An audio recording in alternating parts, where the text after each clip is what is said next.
Which way, Nigeria? Which way to go? I love my fatherland. And I want to know, and I want to know. With my kata voice, I dey sing. Which way, Nigeria? Make I sing it like that. I gotta sing it like that because that's the only way.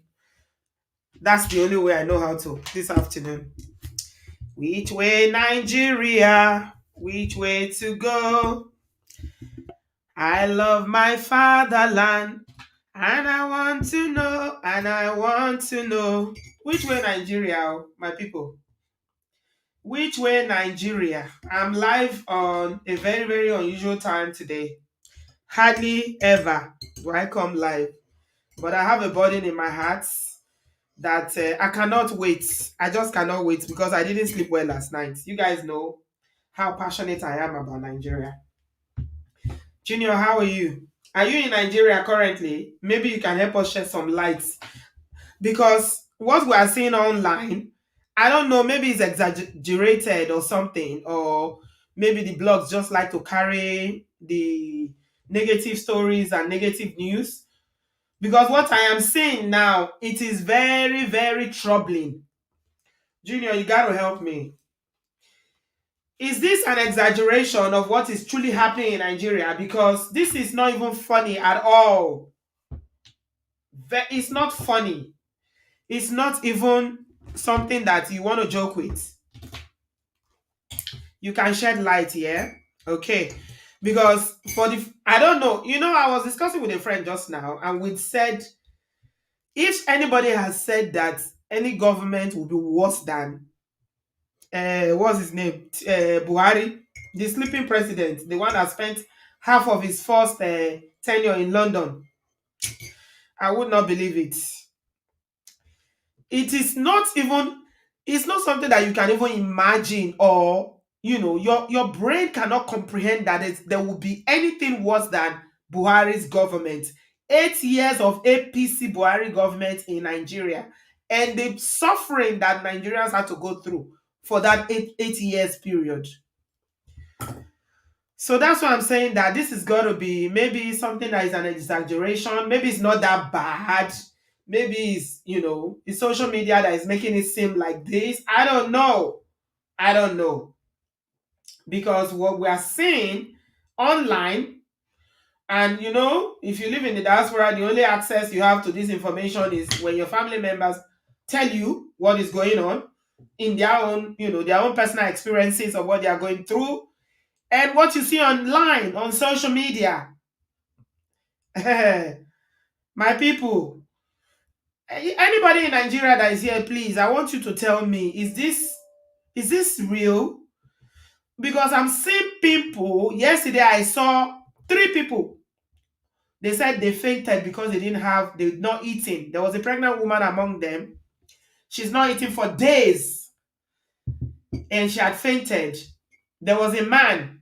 In fact, that one, the man, if you see how, I don't even know how to describe how he looks. You can tell when somebody is underweight, completely emaciated.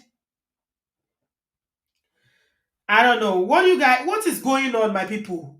Is there a possibility that there can be a government that is worse than Buhari 8 years?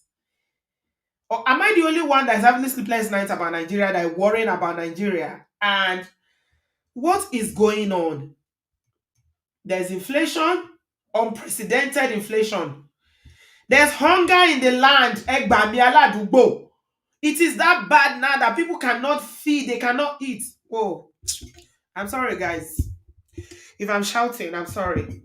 But I feel very frustrated. For me to jump online this minute, this is therapy for me. This is me trying to talk to myself and talk to you guys, because my mind is just going gaga. I don't know what to make out of this. Businesses are collapsing right, left, and center. There is huge unemployment. People cannot even feed their families for the first time. Even ordinary. Why am I even saying Gary is ordinary? Gary is no longer ordinary. Oh. This is serious, my people. What is going on in our country? And the question that, that is burning in my heart this afternoon, this morning, wherever you are joining me from. Sorry, guys, I didn't welcome you properly. Like I said, this is therapy for me. Good morning, welcome, good afternoon, wherever you're joining me from. Diasporans Africans, those of you who had someone like me that have been, dreaming, planning, are we ever going to be able to go back home?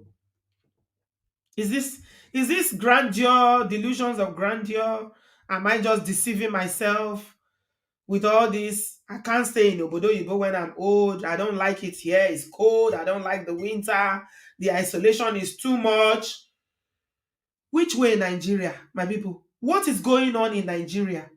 Is this real or is this make believe? I don't know. Ola, welcome. Help me, please. I need Okay, help. thank you very much. Thank you. Welcome. If like say the way you see say frustrated there, there are so many bit too, because uh Nigeria, when I talk about Nigeria, some of these youngsters where they reign now, they don't know much about what did happen for Nigeria now. It happened when Obasanjo handed over power to Shagari, you know, that was 1979, 1980. By 1982, the same people, these thieves, they wrecked the country down. That wrecking the country down now result to that what called Ghana must go at that time. Right. You see, it was not about Ghana, but the politicians twisted to about Ghana. They made it political. They make it political about Ghana. Hey, Yeah. Ghana come here. Ghana do this. Ghana do this one. Ghana come with prostitution. Not be Ghana be finance minister now. Hey. Not be Ghana be anything. But they twist it to be against Ghana. The same process, if you dey cook for Benin at that time, you see this slow burning of this thing wey dey see so, it came whereby within 6 months, a year, they no come fit dey pay salary again. Just like this process wey you dey see now. Then, if you dey cook for kitchen for Benin, if you no sit down there, person go carry your pot of soup, they go carry am run. Because hungry dey. Everybody dey hungry. Everybody dey hungry. Now I brought that man when come spoil Mala Buhari, when you come kill everything. And he died now. You understand me? Okay, the army come, they're able to fix up a little bit. You know, we be to say we don't get away with this. So that's why I don't believe in democracy. I don't see this thing. I don't see this problem before. Why people say democracy is good for Nigeria? I did about when they protest 1993, 1994, from 1992 when I did University of Benin. You know, democracy, Abacha must go, this must do. Nothing will not happen. All everything about democracy at that time. But at the end of the day, I left Nigeria in 1995. The minute I just graduated from University of Benin. So what I try to tell you say, since that time till now, it was even far more better. That army time was better. I beg. Now wetin me come dey think now be that oh. Are we to say that military regime is better than democracy or Yes, what? yes. My sister, every time, my partner principal of a school at that time, they get salary. Their salary might not be the jumbo salary wey they see now. That are 5,000 naira na money. 6,000 master degree holder salary that are about 6,000 naira as civil servant, level 15, level 16, you know. But that was huge amount of money at that time. It was far more better. People would walk with leg. Somebody say something that is very funny here now because I know say we go soon spiritualize everything, No, but it's okay. I'm open to anything that makes sense at this point because as I did so is I'm just going out of my mind. you, Brother Ola, uh, somebody thought say Miss said Nigeria is under a curse by Almighty God. I bet uh, what you will do when God will curse Nigeria. not because now just because say we get a system of inside our system, every corruption day. You understand me? Uh-huh. Every corruption Uh-huh. day our blood. You see, Uh-huh. they before it be there better, it was okay because at that time Nigeria still get moral standard of what are you doing? I What kind don't of know the job? cause. So what is the what will be the sin Now when the Nigeria go to the other cause? now the What flesh, exactly did the whole of Nigeria do? you know the other cause. Now just the same military that took over that made the country better than when Shagari time. The same military when they hand over the power, they themselves can they gather something from themselves, like oil, Uh-huh. well, and all these things. So when they even give power to Obasanjo, Obasanjo, Obasanjo try his best to do something right. Yeah. But what he happen be say when he come with Yaradua wanted to do more better than Jonathan time. The nastiness of these people just come out heavily. What So did they Jonathan see? time can't be like it can't be like heaven now compared to Eh, what Nigerians they go through now. So make I my just friend, read. Let me just quickly read what this person has put here. Second Chronicles 7:14. I don't want to go there, but let me just to satisfy people what the person has said.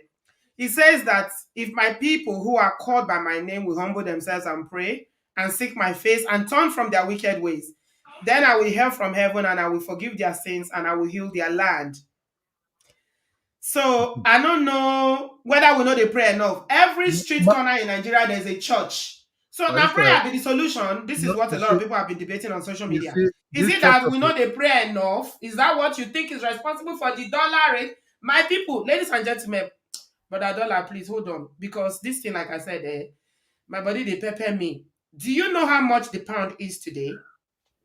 Hmm?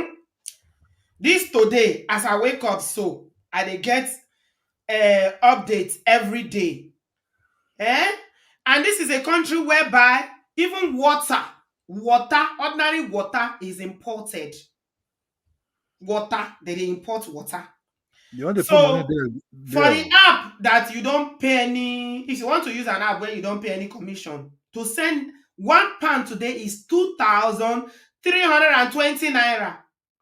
2,320 naira is even higher with the ones that you have to pay a little commission. And this is a country that everything they are importing is in dollars. How can a naira economy compete with a dollar economy whereby everything is imported? Toothpick. Toothpick. That they import toothpick. That they import. Yesterday, I told somebody to go and check the prices of door for me. Door. Where did they use this house? Door. They go back. The guy came back and told me, say, door na 90,000 naira. I say 90,000 for one door, not be security door, not be all those better door, na just door you put inside normal house. I say, he say, na imported one. Say, I call my cousin, I say, let me check. Maybe this guy is trying to play a fast one on me. My cousin told me that even the ones that are put together in Nigeria, the materials to put together a common door is imported from China. So, if we cannot make door, we are importing raw materials to make door in a country as big as Nigeria. And to trade with China, that's why dollar, anything dollar, when dollar goes up like this, affects everything because you have to buy in dollars. Meanwhile, nobody earns money except to work for expatriate companies like all these foreign multinationals that will pay you the dollar equivalent. Everybody is making money in naira. Minimum wage. How much is minimum wage in Nigeria? I beg. Somebody who lives in Nigeria should remind me. So how people no go dey hungry? Is the hunger now that another one? That's the one that is doing my head in the hunger in the land. The way people are hungry, it's on another level. Uncle Dollar, are you still there? Are they? See, the truth is say, the the truth is say, whether they talk about say our people too, the thing starts slowly. They call the faker more. The moment they say package, they say fake it till you make it. When that slogan came out, eh, then during Jonathan time, when Obasanjo only power, the greed. Not say this Nigeria of a country never corrupt before. It don't corrupt before. Only say at least you see they better. But when they put people when not go school for power, People will not go school for power, as governors, as senators, as House of Honorary State House Assembly. You see, people will not go school because they be Agbero, or they get a strong man. Or they get men when you snatch ballot boxes for them. You see, this is you when you go school, you go see when you never manage anything before. Because you defeat the carry one thing, you defeat the boast. Mona killer, what go happen with those kind of big mad boast. That's not way to rule a country. And our political system have been infested with Agberos for a very long time. Very, very long time. So at this point here, I'm not going to lie to you, ladies and gentlemen. I've come to the conclusion that Nigeria is ungovernable. It's not possible for Nigeria to work. It cannot work.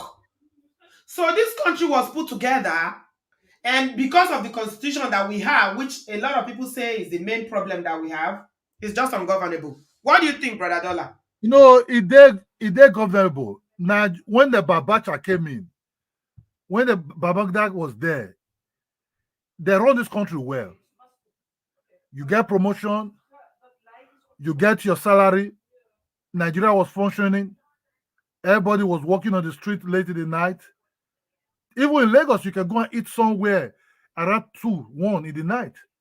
But the moment they hand over it to civilians, this is where the problem is now. The civilians believe now they are not the king of kings. This is what happened in 1982. This is what is also happening now. The same process. And the people that say they fought for democracy, the moment you start picking the money out of your country, go and be buying houses in London and United States. Even some of them even buy houses in China, even in Ghana. Check them now. Which Ghana president get house? Let you just see. We were there abroad, they carry money, go home, go to build house. Go to do a lot of things. Even when you don't eat well, you say, I bet me I get something for home. You never know what will happen for me for this place. In case they say make we roll, I'll probably carry my bag, go back home. But the so, this home, so we still think go the home, so now the question why they ask me that. The problem there be say at this moment, the home not clear to take go because it's not clear to take go. And anybody will go there, any person where they are abroad will go to save money there. If money don't devalue, the money don't useless. Even though we say not be only government too, even family member, they go pay you come. You to say, hey, this one is my brother and my sister. They go pay you come. The great way they the government also their family member. You go, they'll say, brother, you come buy this one now. Go buy this one now. You go say, hey, really? You really? They go they nice to you. Go to say, the person where you train go school. You go they nice to you. Say, this person, man, I told them my brother, I don't know my sister. You love her, but you don't love you. Carry that money, carry that millions, give us. So can you just go buy me that 3-bedroom apartment, one at the talk for 25 million? You go say, you know, but before you know, your money don't go. Your money don't get leg now. It don't the waka. Now you don't see the manager of the estate. It don't the waka. So if you don't take time, you almost won't lose your mind. The way they will take deal with you. We know they know who they work at, you know they work hard. Everybody, their money now, we know they know where their money for they come anymore. Hey, Jesus is Lord. Okay, hold on. Just hold that thought. Me don't close my bank account. I not get any money for Nigeria anymore because. So you don't conclude, say no way. No, you wait. Just do what you do. Yeah, you will get something there. Just slow take one item the manager there. But say that country at this moment, say it go there good. What you they say so? This one is just the beginning. Nigeria no go ever good. Now by the end of look like that. By the end of this year, it go scatter because money not the ground. Money not the ground. Okay, you see, how much can the people? You know, Nigerians they're very resilient. They sabi take so far. Other country by now for that enter street, but people they hold them together. They with the fear. With the fear, people, and they fear there too. Because if you enter street, remember what happened for Lekki?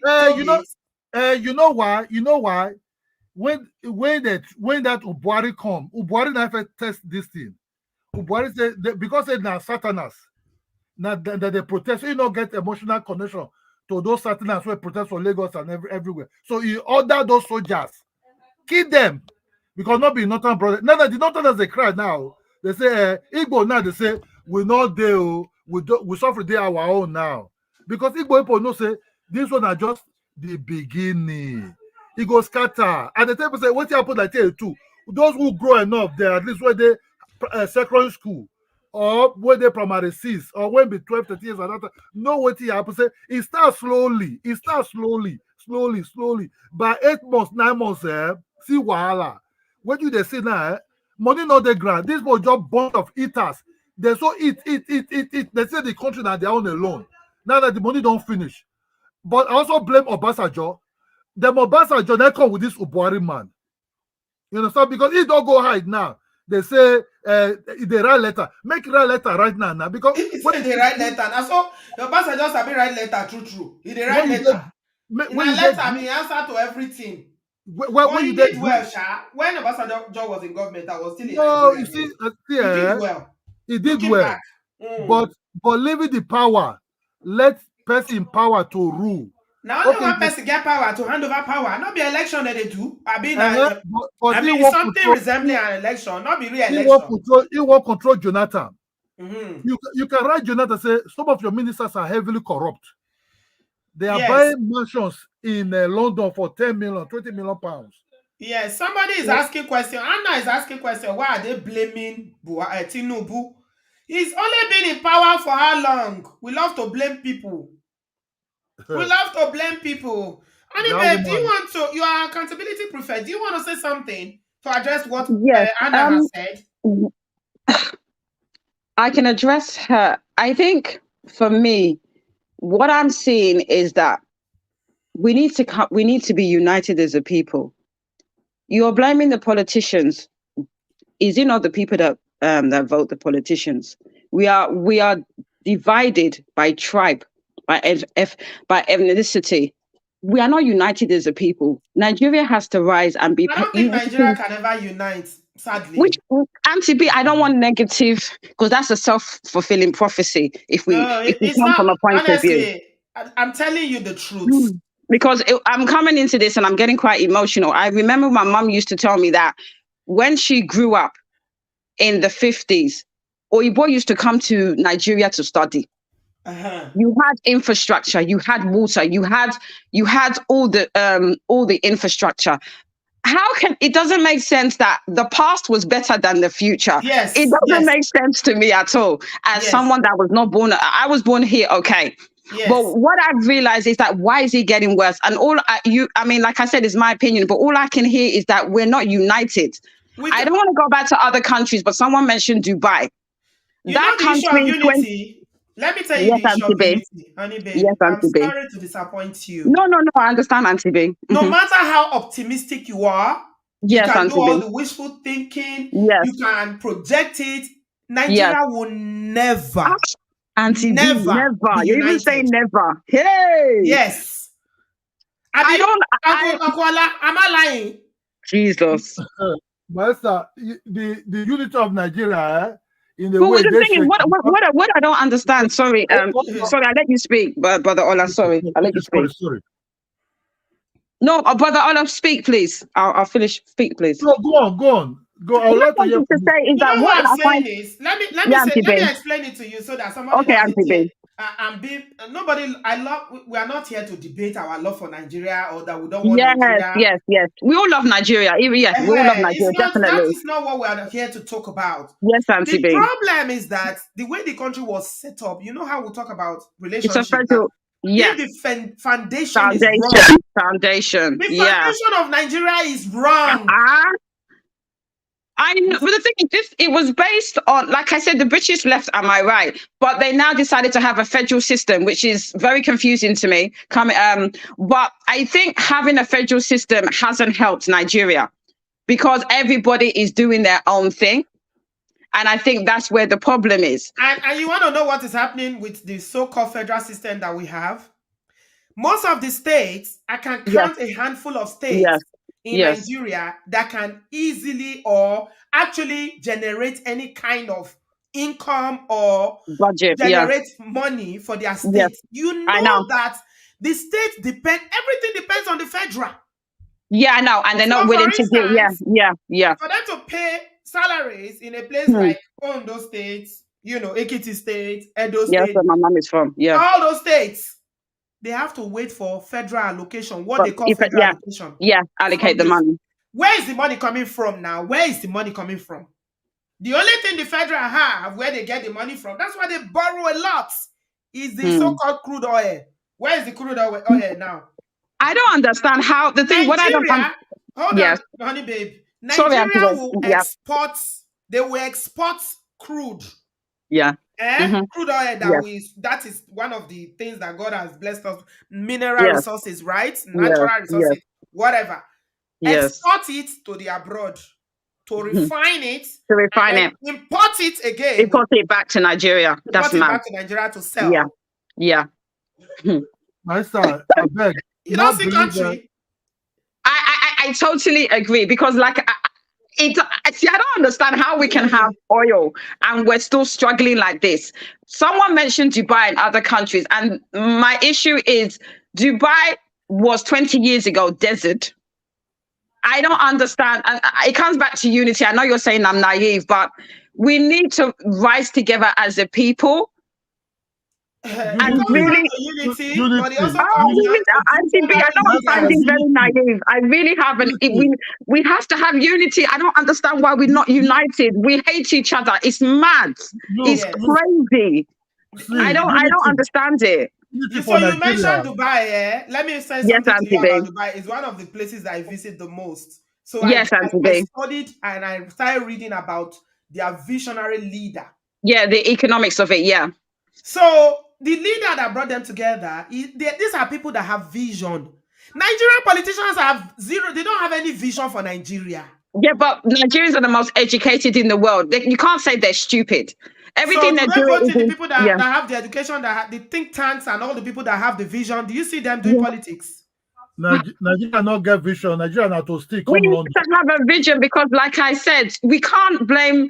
We've been, like I said, we've had independence for over 50 years. What have we done with it? And what is really frustrating me, there's other countries that have been through traumatic experiences, but as a unity, as a people, they have elevated themselves. And I said this before in the show regarding Nigeria. We need to look to other countries to elevate ourselves. What are they doing that we can The do? only thing they look up to other countries for is to borrow more money. That is the only thing that they look to other when they go, when you see those leaders, including Tinubu, that is the president now. And of course, we're going to mention him. He's the president. So everybody will hold him accountable for what is going on in the country. You can't come here and say, oh, it's because you it's Peter Obi, you polite. No. Do you see the suffering? All of you in the abroad are feeling the heat. Are you not feeling the heat? Now.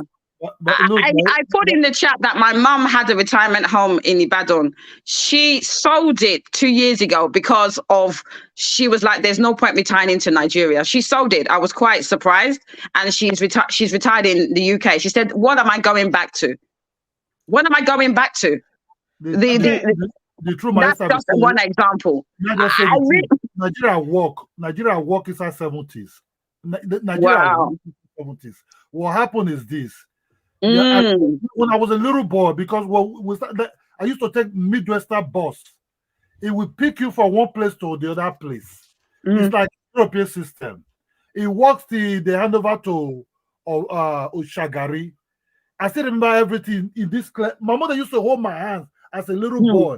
We'll buy tickets, get into that bus. They call it Midwestern bus. Later they change it to Bender State bus. My mother used to hold my hand. We'll get to this bus. Everything was working at that time. What happened is when some of our leaders started seeing London as their home, as their home now, not Nigeria as their home. You have to remember, the people that found the independence of Nigeria never say London as home. But when these so-called people started coming in, who started seeing London as their home now, the money started slowly chipping.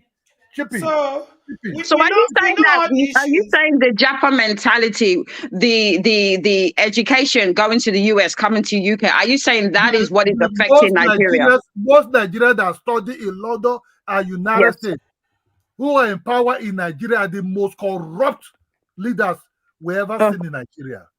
They are the So, most corrupt ones. Very notoriously corrupt. okay. Notoriously corrupt. Someone mentioned that, is it better for us that, I shouldn't use the example of Dubai, they speak one language. Are you now saying, I don't know, I'm just pointing it out there, I don't know what you think, Nancy B. Shall we split Nigeria and I think everybody goes their separate way? that is the only way. You really, do you If really we think split so? Nigeria, if we split Nigeria, it will be civil war. It will be war on war. If Wow. it's possible, let me tell you something. If I Yes, were, Auntie Bill. if I were a member of the House of Rep, or if I had any kind of influence in Nigeria, I Yes. would propose a referendum. Yes, like we did with Brexit here. Yeah. You know, yeah, like we did in Brexit. Yes, Yeah, let's have a I agree. referendum. Yes, I think Auntie they did it one time in the 90s. It was a shambolic one. They didn't do it properly. Of course, they never do anything properly. That's one of the problems. They I are know. so Yeah, incompetence is one of the but problem we're of the the most leadership. educated in the world, Auntie B. I don't listen. We have doctors, lawyers all over the place. In America, we're excelling. I don't understand how we cannot do a simple voting system. No, they cannot. They cannot do anything. It's like the leaders can never do anything right. Leaders don't allow for referendum in Nigeria. If there is a referendum, like we did in the EU, when we left the EU, then let every region come. We have how many regions? Let them come. And let's have a vote. Let's have a vote. I think that's a good. I think that's something. The That's a country very is good not idea. working. It is not. It is never. There's no referendum in Nigeria. The Southern leaders know if they ever have a referendum, Nigeria divided. Some of these leaders, the Southern people, we cut their, we deal with them. Look, but you know my problem. I think, but you have to have democracy. If you have to have a referendum, people have the right to choose. Let me take a New Breed. New Breed has been waiting. Thank you, Junior, for jumping in. I want to hear, if you are in Nigeria and you really want to paint a picture to us about what's happening in Nigeria, I'd like to hear from you. New Breed, can you unmute yourself and tell us, what do you think about all this? Am I the only one having sleepless nights about Nigeria? Yeah, good afternoon, Auntie B. Can you hear me? Yes, my dear. Where are you joining us from? From Germany. I'm not in Nigeria, but you are not. Okay, that's fine. I think I want to allude to a few things that I've had. Number one, Nigeria doesn't have to split because that's just an assumption we've had. Like Belgium, they speak 3 languages. Yeah. The Netherlands, the word the Netherlands is about 7 different nations together. So there is Southern Holland, Northern Holland, the other regions that make the Netherlands. So it's not our differences that is our problem, really.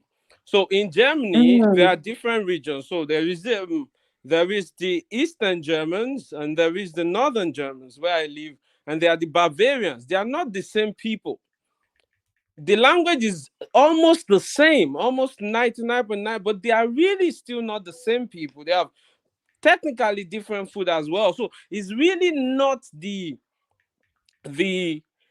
differences that is our problem. I will now give you an example. In Germany, there's a like a democratic party, but that party is asked to. So in the south, it is called the CSU. In the north, it is called the CDU. The same party, the same philosophy, but different names, but they work together at the national level.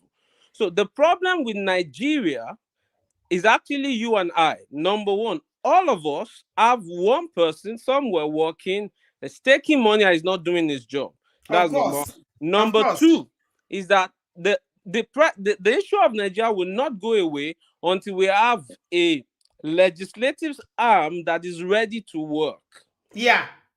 Until that time, even if they split Nigeria to 1 million pieces, Nigeria will not work. Yes. I agree. Even the split that we're talking about. Nigeria is not a rich country. I also had, I think you, Auntie, mentioned the oil. Our oil is really not, we don't even have enough oil as Angola. Yeah. Nigeria is not a rich country, or we are not as rich as Nigerians assume, because we are a very big country. Look at Cote d'Ivoire. Cote d'Ivoire, I am an agronomist, I'm an agric engineer. So Cote d'Ivoire produces 70% of the cocoa in the whole world. And what's stopping Nigeria from producing cocoa again? No, we can't produce as Cote d'Ivoire. Everybody have their competitive advantage. No. Even if I'm not saying we can produce, but when I was growing up, there were big, large cocoa farms that even in my area people had. Yes. What is But stopping Nigeria from getting into agriculture? legislations, law, negotiation? Do we have do we have people who actually negotiate at the World Cocoa Organization level, or when they go there, do they go and sleep? Do they really negotiate for Nigeria? Because Nigeria has only 5%, as when I was still in Nigeria, and Cameroon also have 5%. And for instance, as I'm an agronomist, I studied agriculture. As I said, banana. We eat banana in Europe, but most of the banana we eat come from South America. And we don't have people who can actually negotiate with the EU, because these things are paperwork. They are not somebody sitting there in one room and just thinking. So until we have people who are ready to work by the letters and say, oh, in this health sector, somebody have an accident, it must be first of all treated and pass it into law. Until we get to that point, Nigeria is not going to work. So, for instance, hold on. Sorry, before I come to you, Brother Ola. New breed. You talked about banana. You talked about cocoa. So I'm hearing agriculture and productivity and what we can produce, because somebody actually said we really don't produce anything. We don't export anything. So what is stopping the government from looking even at the state level? Because one thing you said that I agree with absolutely, even though I personally would say we should have a referendum, I still believe that even if Nigeria was to divide, each fragment of that division still will not work. Do you know why?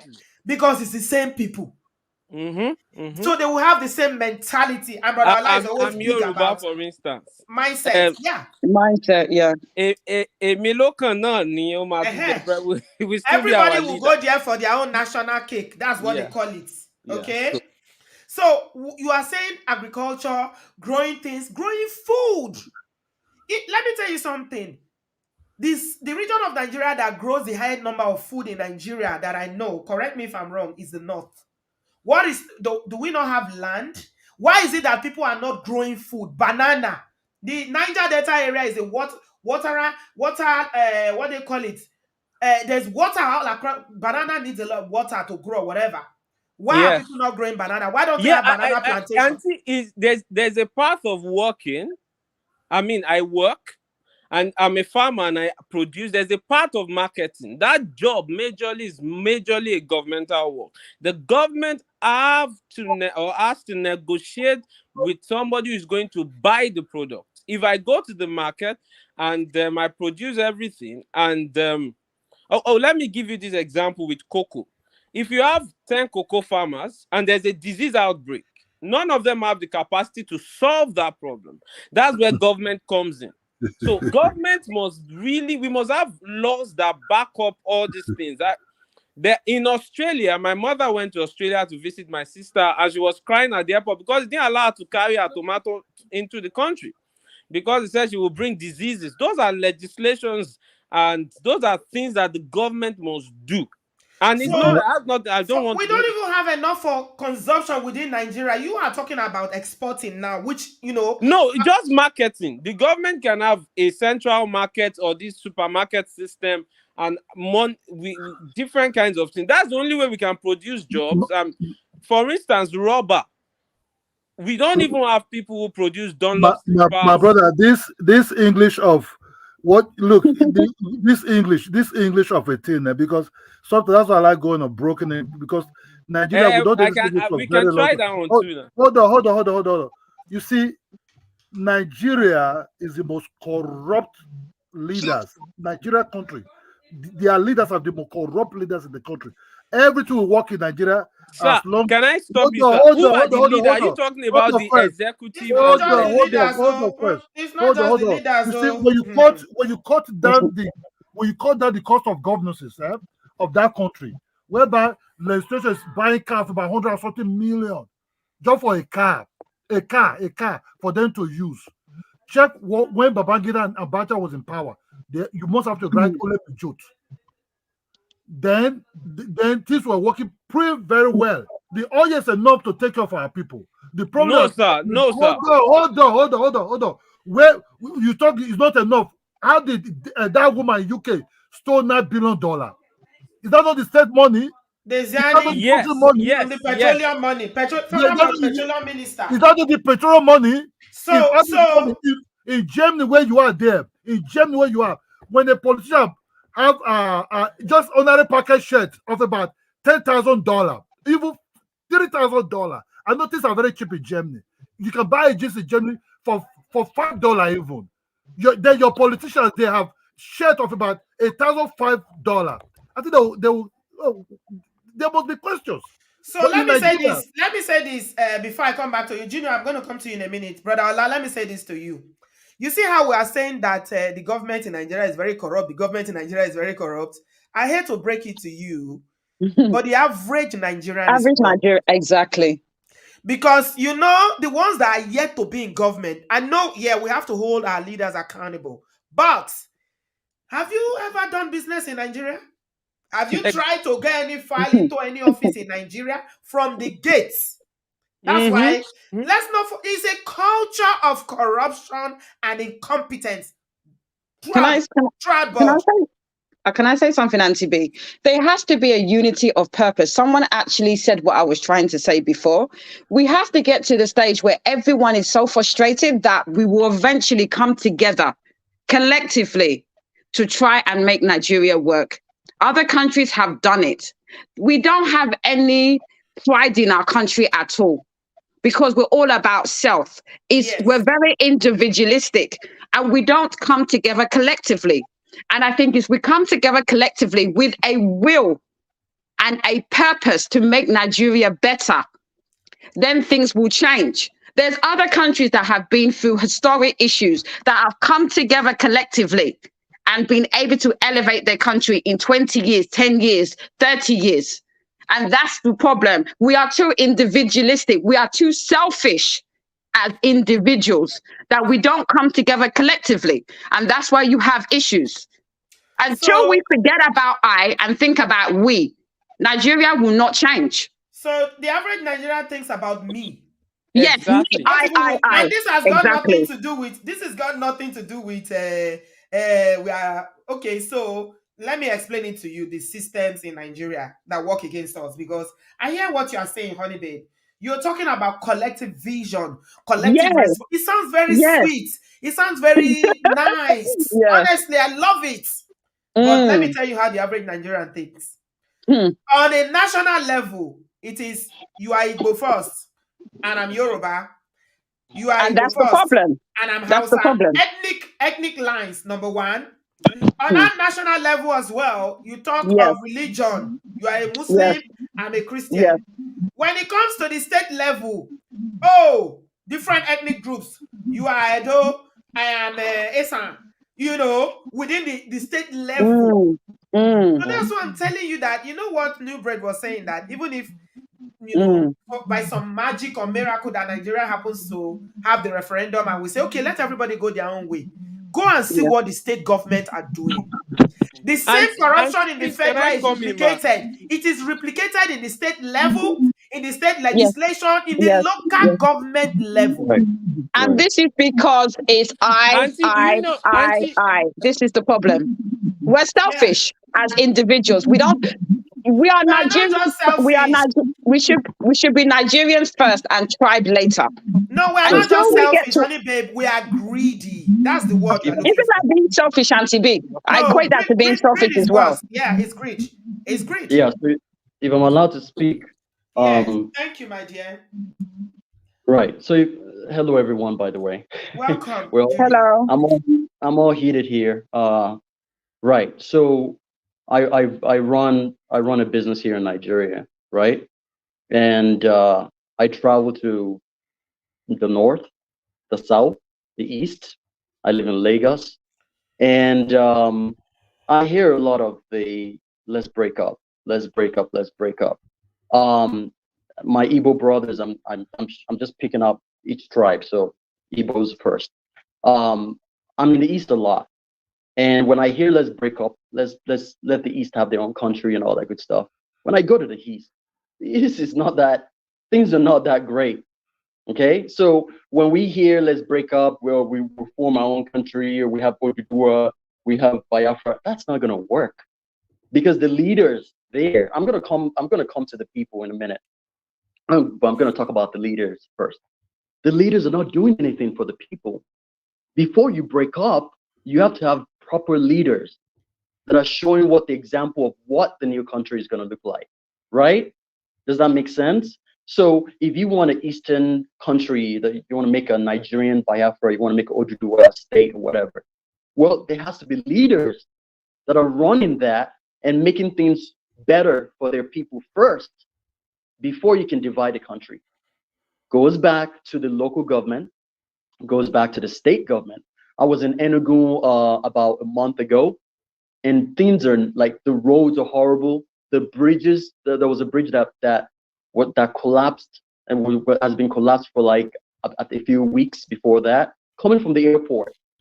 So it's just, and these leaders are going through that bridge, and they're okay going through a different route, like like a reroute to a different road to get to the city.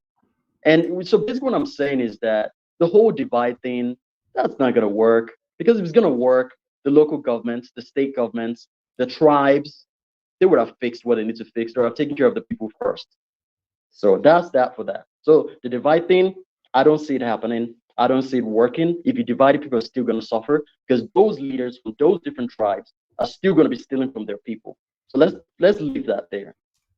Now, in Nigeria, currently I'm here, and what I'm noticing is anything that's being shipped to the country, which is most things, they're like 3 times the price.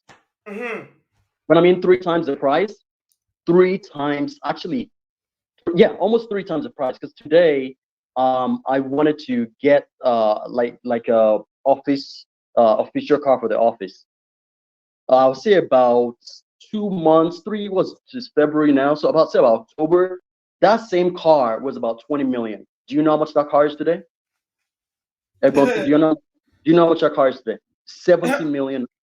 We are talking about car. Talk about bag of rice first, No, Junior. we're getting there. I'm using that big example because Yeah, everybody no, can. because no, you are talking about luxury now. We are talking about survivor, basic amenities that people are fainting on the street because they haven't got food No, for I'm days. going to get to the bag of rice. Allow me. I was starting with the car because that's a little bit more. That's easier for anyone living abroad, right?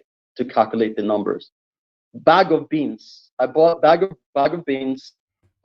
January. Last time I checked, the bag of beans was like 60K, and that was high. That was when people were complaining that bag of beans was high. Do you know how much I bought a bag of beans for last month?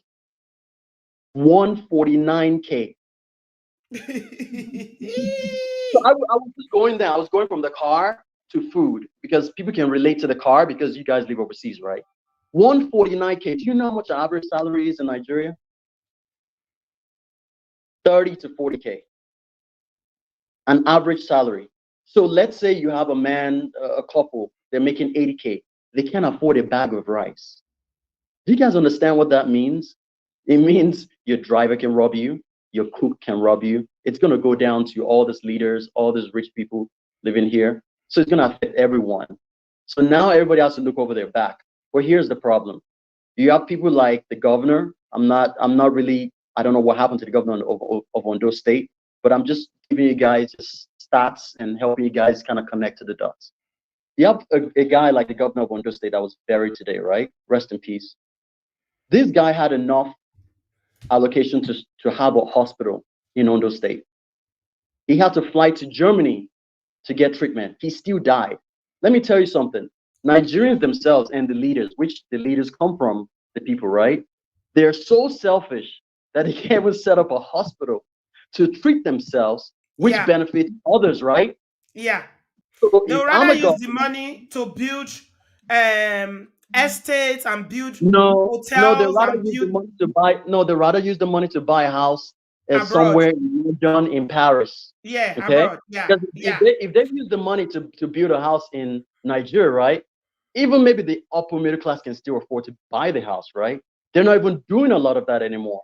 They're taking that money abroad to buy Yeah. all these expensive homes in Hollywood or Beverly Hills or whatnot. So do you see what's happening? Now you have a young guy that's here in Nigeria and telling you, oh, when I become the governor, things will be better. Look at his patterns. he's selfish too.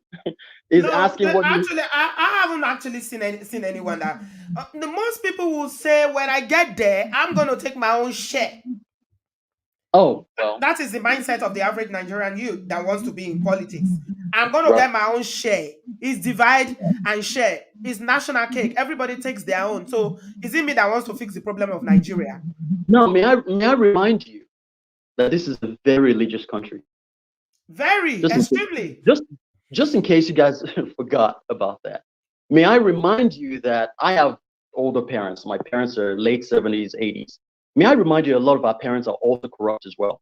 You guys might not like that. So it's everywhere. So it comes back to, I have no answer to is this country going to develop? Is going to change? I personally, people don't like my opinion. I personally prefer the military. That's just in my opinion. I Why? prefer the military Why do you prefer the military? There's still a because lot. There's still Abacha loot is still being calculated. There are they, billions and billions that is stole. So why do you prefer the military? they did, but I remember coming to Nigeria as a kid from the US and things worked. I remember. I remember there was light. I remember things were there were street lights on the road. I remember the road. We used to go from Lagos to Ibadan. I mean, I remember all of that. So I even remember because I'm half Edo, half Yoruba. I remember driving all the way to Benin with my family from Lagos in a car, and it was safe. So what has So changed? is it in terms of the insecurity that you're saying that perhaps military they may have Structure, the answer to all this structure. because the level of I mean, insecurity. Then again, in other discourse, Junior, people actually accuse this military generals and whatever the security people to be behind the high level of insecurity because it's become a business. but yeah, but you have to remember it's from the politicians with working in hands with the military guys. But the reason why, to answer your question, I just feel like there was a little bit more structure. That's the reason why I came up with it. I don't know if that's going to be 100% the answer, So but I don't think the military is the answer because in hindsight, you know how it is that because things are so bad now, looking back, it seems like oh, it was so much better then. But if you think about it critically, it wasn't good then as well. It wasn't. Nigerians were actually praying for Abacha to buy. Remember mm, when Abacha buy, people were actually celebrating. There was hardship in right, Nigeria. 90, I think it was 98 or something like that, Yeah. 97 or 90. So Yeah. it wasn't peachy back then, but I don't know. But I mean, one thing I can say is that we keep saying it's like where does it end? The goalposts keep being they push it further and further and further. I'm like, how much can the people take? People So I cannot will feed. I will say this. You know, I moved here when Buhari was in office, and I'm telling you, apart from the dollars and the gas, well, petrol, oh, that was crazy. I'm telling you, that was tough. Now, the reason why I feel like we're soft, once again, I run a business here. So the reason why I feel like maybe we're suffering a little bit more is because we've not really produced anything. At least I've not remembered us producing anything. Even the gas that we produce here, well, that we get from here is not even refined here. So we don't really produce anything. I feel like if we produced things like we were discussing with the German person earlier, then we will have things to sell. What do you Then have to maybe say, New Bridge? Production. How can is it that okay? So what I want to ask is it that the so-called leaders they just only care about the money they are getting from the center without thinking about how they too can empower people to at least produce food. Yeah, I think the problem with Nigeria is somebody said, I think that the woman in the UK, that Nigerians are very educated. I think we are book people. We are really not educated in the terms of, I would say, understanding systems and processes. I So agree 100%. I so agree we are 100%. not. I have two master's degree, for instance, and when I came to Germany, it's a different ball game. I, And I agree so we 100%. have to understand how systems work. So we can, for instance, I wanted to use the Ajaokuta example at the Right. other time, and they have been stealing that money, I'm sure, before my father met my mother, and they are still stealing the money, and nobody's able to hold them accountable. So that's what the first thing we need is to find a legislate. We need, like normally I work in quality control. So, and I used to tell my wife that some days I go to work and it's like I go there to play. So we must be able to pay for things that such like control, like policing, that somebody is able to monitor. They call it monitoring. Somebody is able to monitor what we do, and that thing is missing in Nigeria. That's what killed the VIO and killed a lot of things. Nobody's monitoring what we do. So the first thing we have to do is go back to getting our paperwork done and be able to monitor things. Are you doing your job well? If you are not doing it well, who is giving you query? It's not that you are a guy's girlfriend and somebody offend you and now give that person query and things like that. Who's going to monitor who when everybody's doing the wrong thing? Yes, that's why that's where the legislator comes in. They are very powerful. If Do they you find know that? anything, Let me tell you this, my brother. In Nigeria, yeah, all this English you are speaking here, not just story. Oh. It is you Yoruba ni me. it is you that you are trying to even think in a way that you are like, is it that? They would see you as if you try to do the right thing, you are the outsider. Everybody will turn against you and make you feel like, oh, you're not joining the culture of, embezzling money. If you stand in their way, they can even buy you. Yes, yes, yes. If I may comment here, did you know that I had to, unfortunately, I hated to do this. I had to bring somebody in to train every single staff that we've had for like over 30 years. I Sorry, had to thank you bring. for that. Do you know that Nigerian graduates cannot use Excel sheets? Let me tell you something. One I day had no to law bring, school. I had to bring somebody in to train them on every single thing: the way you dress, the way you smell, hygiene, how you interact with other people, customer service, how to answer phones, how every single thing. When I mean every single thing, every single thing. Like I had to re-educate everybody all over again to kind of get everything going to my standard. It was zero before I got here. Somebody So said in the comment section, Junior, when you finish that, what you did in your own organization, somebody said that you don't really have a full grasp of what the average man is going through because you are not in that class. Like okay, people who are really, really suffering. Like, o- yeah. okay, so that's great. That's a great comment, but that comment doesn't really make sense to me. Hmm? You know why? So what am I supposed to do? Am I supposed to leave them the way they are so the whole company could go upside down, or should I do exactly what I did to train everyone No, and not make? with regards to the training. I'm talking generally about the economy in How Nigeria in do I terms not know? of. Why do I not know what's going on in the economy? What is that person talking about? I have a driver that drives me every day that's going through the economy. It's telling me what's going on. I buy things in this country. I run a business in this country. Do you think I just sit in an office and just close my door and turn the AC on? I'm interacting with Nigerians on a daily basis. That's why I can come to this call and speak.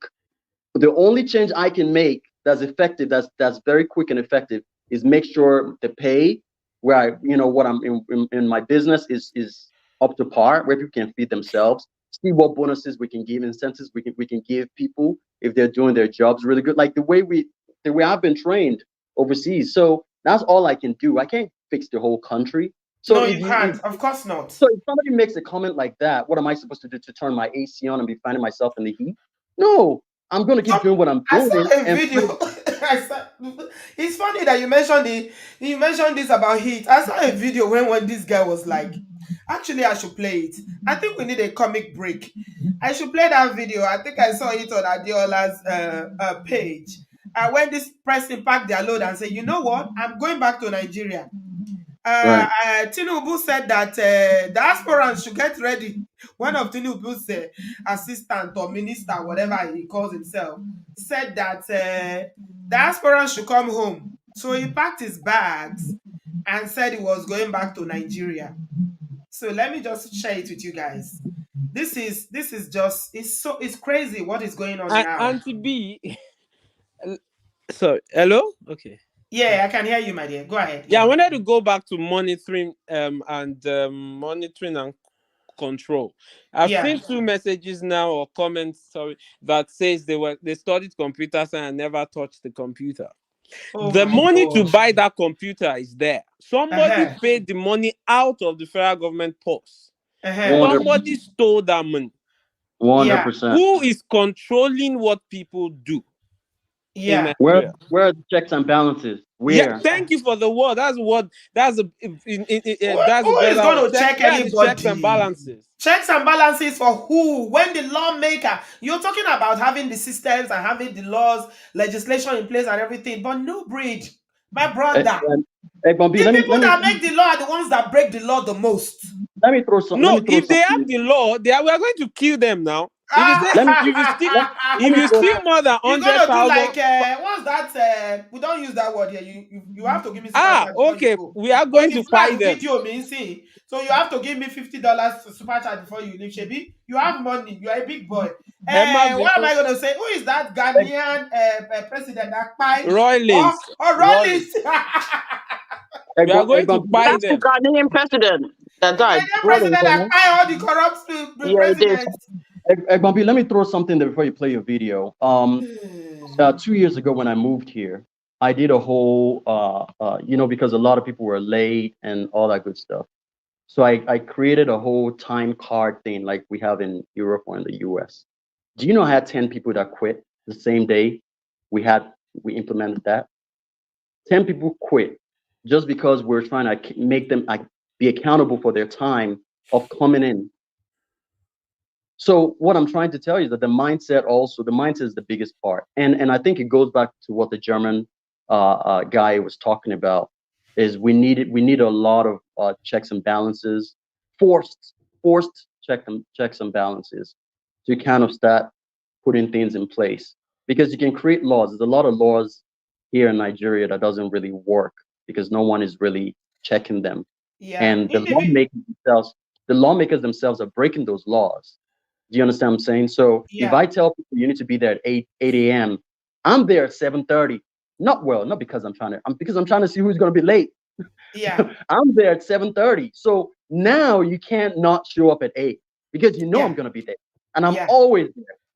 Do you know what I'm Yeah. saying? So, so theft reduced, people got to work on time. If you do your work very well, of course, You get we give rewarded. you get rewarded, not your salary. We give you a bonus. I've been doing bags of rice and bags of beans now. That's why I know how much it costs. Okay. So, and so Hey. this is just we need a lot of this in Nigeria. But is that going to work? Is it going to ever work? I don't know because the leaders themselves are not ready. They are So not. They are not. Yeah. They are not. Absolutely. They are not. It's funny how our brother in Germany, Nubrid, is saying that we are going to buy all the. How many people can you buy? Even if you wanted to do it, can you? The only thing that That, can help us to buy them is all those sicknesses and whatever. I don't No, know. once the laws are in place, Like, sorry, there's another thing. Even if the laws are in place in Nigeria, we don't know the laws. that's why you have to have education. You have to have ads. You have to have billboards. You have to have webinars. You have to have education so that people understand that this is the law. There's going to be ramifications and there's going to be consequences. It's all about education as well. Honeybee, Yeah, thank you. I agree. goes back to what I was saying earlier by bringing Yes, someone in to train all yes, my I staff. totally agree. You are you have an gonna They HR train? You're department. gonna train the whole Nigeria. You're gonna train the whole Nigeria. How are you There's gonna do ads. No, You that? can no, have we use and NTA and channels. you have channels. You go to the local stations. You have webinars. You go to the local stations. I mean, we do it in the West a lot. Yeah, but You have campaigns. In the West, people are being trained on a daily basis. Exactly. It On costs a We have money to to be daily train basis. teachable. people. We have to At be your Junior. job, teachable. Hold on. yes, It costs money to train people, and those politicians or What? state There's governors money. or they can't Mm. steal enough. Where is that money? Somebody in the comment section said that in their state, Enugu State, the Mm. money that was meant for a project, the House of Rep member used it to whether build house or something, do his own It's personal really done project. property. I saw This the is a comments as well. country where people will, Oh, the legislator will pocket money that is made I for know. project. Even young politicians like Desmond Elliot turned out to be a huge Oh, let's not failure. talk about him. No, Auntie B, like a final thought. Stealing money in Nigeria can be easily controlled. How? Easily. How? Okay. If we How many children have been born in Nigeria today? We don't know. Let me just say we know the number of children born in Nigeria today. I just heard that from 1992, all the children born in Nigeria must have a National Population Commission certificate. So we already know they have it on the National Population Birth Certificate. There's a number. If you attach that number to everything the child does in his life, his account number and everything, he cannot steal money in 20 years because he knows that he has 10 accounts. His name, he has only one name. It's only in Nigeria that you are a childhood. Nigeria Your that name is. will, I like your optimism on New Breed. Nigeria that somebody will do fake alert, bank transfer that is fake, is the one that you are No, saying because auntie, of one number. it's because we don't have this numbering system where Auntie B Now is they have, number you didn't have, what they call it, the new one they started doing, NIN. NIN. You didn't hear of I've that heard of one. that. They are not serious now because they Nonsense. started with BVN. They are now Yeah, they will still NIN. change it. They Rubbish. have to use one number system for 100 years so that we know everybody in the country. It will be very expensive, as you said. But once we know everybody in the country, we know their address, we can trace all the money in that economy. Somebody gave me 2,000 euro cash at the time. I went to the ATM and put it there. The following day, they called me from the bank. Now, where did I get the money from? And why didn't we transfer the money? Why did I have to bring a cash to the ATM machine? Somebody wanted to send money to his girlfriend in Nigeria. He's a white man. They found a girlfriend for him in Nigeria. So, and they used my account, 50 euro. He now wrote donation. They called me from the bank headquarters. Do I have an NGO? Why am I taking donation from what? I said, no, it's somebody I wanted to give his girlfriend. He made a mistake. Those monitoring system must exist. I need to why but you is have to. Sorry, you have to have the infrastructure. You have to have the database. You have to have government it's the departments. database we are talking about. The database has to start now. New Breed, I don't want to sound very pessimistic because, to be honest, I wish all these things would work. Honestly, I'm more pessimistic than you. I'm you just are finding optimistic. solutions. No, very you are very negative. optimistic. You are optimistic. Today, I'm a pessimist. I swear, because I'm just tired. No, Yeah, I think I am tired. that's the only solution. How many Let me children tell in you Nigeria something. Hold are on. wheelchair? Let me kick in this one because you are so optimistic and talking about systems and numbers that will tell us when people are stealing and all that. Do you know that in Nigeria today we are talking about insecurity with people carrying people up and down, kidnapping people up and down? Do you know that now every Nigerian SIM card has to be registered, right? With the network providers. Yeah, There are I've not heard too that. many network providers in Nigeria. We can count them on one finger, the number of providers that we have that provide mobile, cell phone, mobile phone, or whatever you call it. What are these people that are carrying people to enter bush and be demanding for 500 million? What are they using to contact family members and friends? Why are they not able to trace them? Is it not phone numbers they are using? It's corruption. That's corruption. No, I'm trying to tell you that as you are bringing, you're sounding very optimistic and talking about things that can work potentially in a sane environment. But I'm trying to counter those, suggestions by telling you that Nigerians will find a way around it. They say Nigerians are very intelligent. Most of that intelligence is to do bad. They'll find a way around it. So you have all these kidnappers staying in bushes, using cell phone number to call people. And this is what they said. They made it mandatory for all numbers to be registered. Why can't you trace them? Why can't you find them if these numbers are registered? Yes, okay. I think from that, I have a practical example in Nigeria. The registering the number is really not the issue with Nigerian this number system. Is that somebody can throw away a SIM card in Nigeria. You can buy a SIM card and just throw it away. Yes, you throw it away, So you buy another one and it's registered. Nobody can trace you. Nobody. So if I go and buy it, they are not asking me for my address. They are not confirming if the house exists. Exactly. Yeah. Now you've just mentioned what the problem is. The so-called registration is a sham. It's a scam. Registration, they don't even ask for you. I don't think they even have ID. People have fake IDs everywhere. They can register and put one bush Igbo there and say this is Thank you, Auntie B, for adding me. Samantha, my darling, welcome. Hold on, let me just play this video, then I'll come to you. I think we need a comical break because I am so you know, I'm heartbroken. That's the word. Auntie B, I am it so is well. heartbroken. It is well. It is Okay. well. No, it's not well. It's We not. have to start being positive, and because if we're negative, it's just basically a self-fulfilling prophecy. We have to think about good in No, no, everything. I'm it's not trying not to be self-fulfilled. negative. I So no, my dear. I'm sorry, not trying to be negative. Honestly, Okay, I'm not. Auntie B. But I'm being sorry, realistic at this point. Yeah, I know Honestly. sorry. it's frustrating. Yeah. I just want you guys to know you Fresh can Prince, still. where are you going? Uh-uh. I am traveling to Nigeria. I cannot afford to continue watching. Let me help you decide. Not ordinary Homo sapien. Inflammability. Inflammability. It's one finish us. There's no life. Man. I am pandemic. I am pandemic. I am epidemic.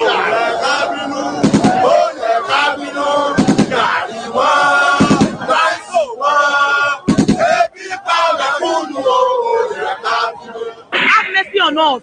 People are hungry. People are dying daily of hunger. Insecurity is killing people. We just need them to help us. You go dey sweat, you go nearly run, you go dey dream, they go see this the people they pursue. Meanwhile, na Nigeria, they after your life. Now why for this life, oh, now so palava. I tire for this problem, I tire for life, oh, Guinea. No work, no food, no house, no life. This small water, then they bring us so dirty, they pull them. This small money, I they get now social transport, they chop them. School low, na headache, hospital, no work, I tire for life, oh. Anywhere you turn for a community, na par generator noise, person one nearly death. Fresh Prince, where are you going now? I want to get something inside. I can't keep myself. Are you not going again? You will miss your flight, oh. Nigeria is waiting for you, oh. Fresh Prince. I am intercontinental ballistic missile. My people. Yes. That is I a would. short comedy break there. Junior, yeah, go ahead, my dear. That's definitely funny. Yeah, it is funny. Yeah, it's for those I'll, of us who love Nigeria who were contemplating, but now I'll, anyway, I'll you see definitely. where my frustration is coming from. Yeah. Yeah, I am frustrated as well. I'm here. I will tell you, you can still fly into Nigeria. You can still come. You can visit. You're still fine. You're bringing your Yes. parents and your Yeah. brothers. You'll be fine. Come enjoy your best life. Do your 1 week, 2 weeks. Pack your bags. Go back. Everything is still good. But for us living here, we have to deal with everything the way it is. So one thing I will say, somebody did make a comment earlier. I didn't vote for Tinubu. I'm an OB guy. But Can I I still say say, something? Can you let him finish first? yeah. Apart from the petrol and the dollar, which is a huge problem because obviously we don't produce anything Yeah, here. sorry. I There's an echo. That's why. I will tell you, Buhari days was still tough. I will tell you that. But I'm not saying Tinubu days are better, but I'm just saying that Buhari days was very tough. You could even get cash. Yeah. So, It was you know, tough. It was tough during Buhari. Now it's it was tougher. very tough. It's toughest. Yeah, so yeah, At least people it's were not fainting in the street during Buhari. I'm not saying Buhari was any good. Buhari was a useless president. Buhari was So yeah. horrible, It and that was was not. It eight was years. not even. I don't think it was the one that ever ruled Nigeria for 8 years. It wasn't That there. Buhari was here Yeah, So for no eight comment. years. yeah, it was completely And that useless, to be 8 years, He was honest. in the UK. He was here now most of the time. Yeah. So yeah, that Samantha. Buhari, Yeah, please go ahead, my dear. Welcome. Auntie B. Auntie B. Mm, Auntie B. yes, Auntie I can B. hear you. Go ahead. Yes. I don't know. There's a kind of like a lead time for me when I speak to when you hear it. I don't know. But yeah, I would like to just say something, 2 or 3 points, if that's okay. Go ahead.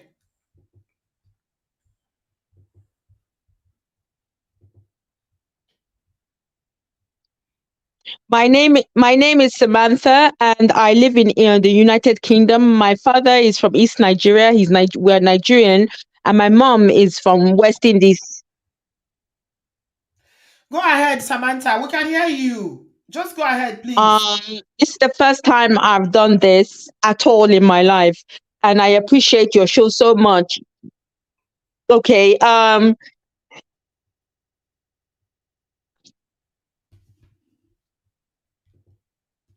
Yeah. Now, to be very quick, is that of my observation? I didn't know. In fact, just to say that I've noticed I'm very observant in things, and my experience here in the United Kingdom and through my travels, no matter what they say, East West home is best. And if I've noticed that even the East Europeans that come here, or used to come here, or were here, they were building themselves up and taking it back home to their own country to build up their own country, which initially was very poor. Samantha, you've got to just say what you have to say because of this lagging. I don't want to say anything, so I'm listening. Yes. Just So finish. now, if for Nigeria, I would say,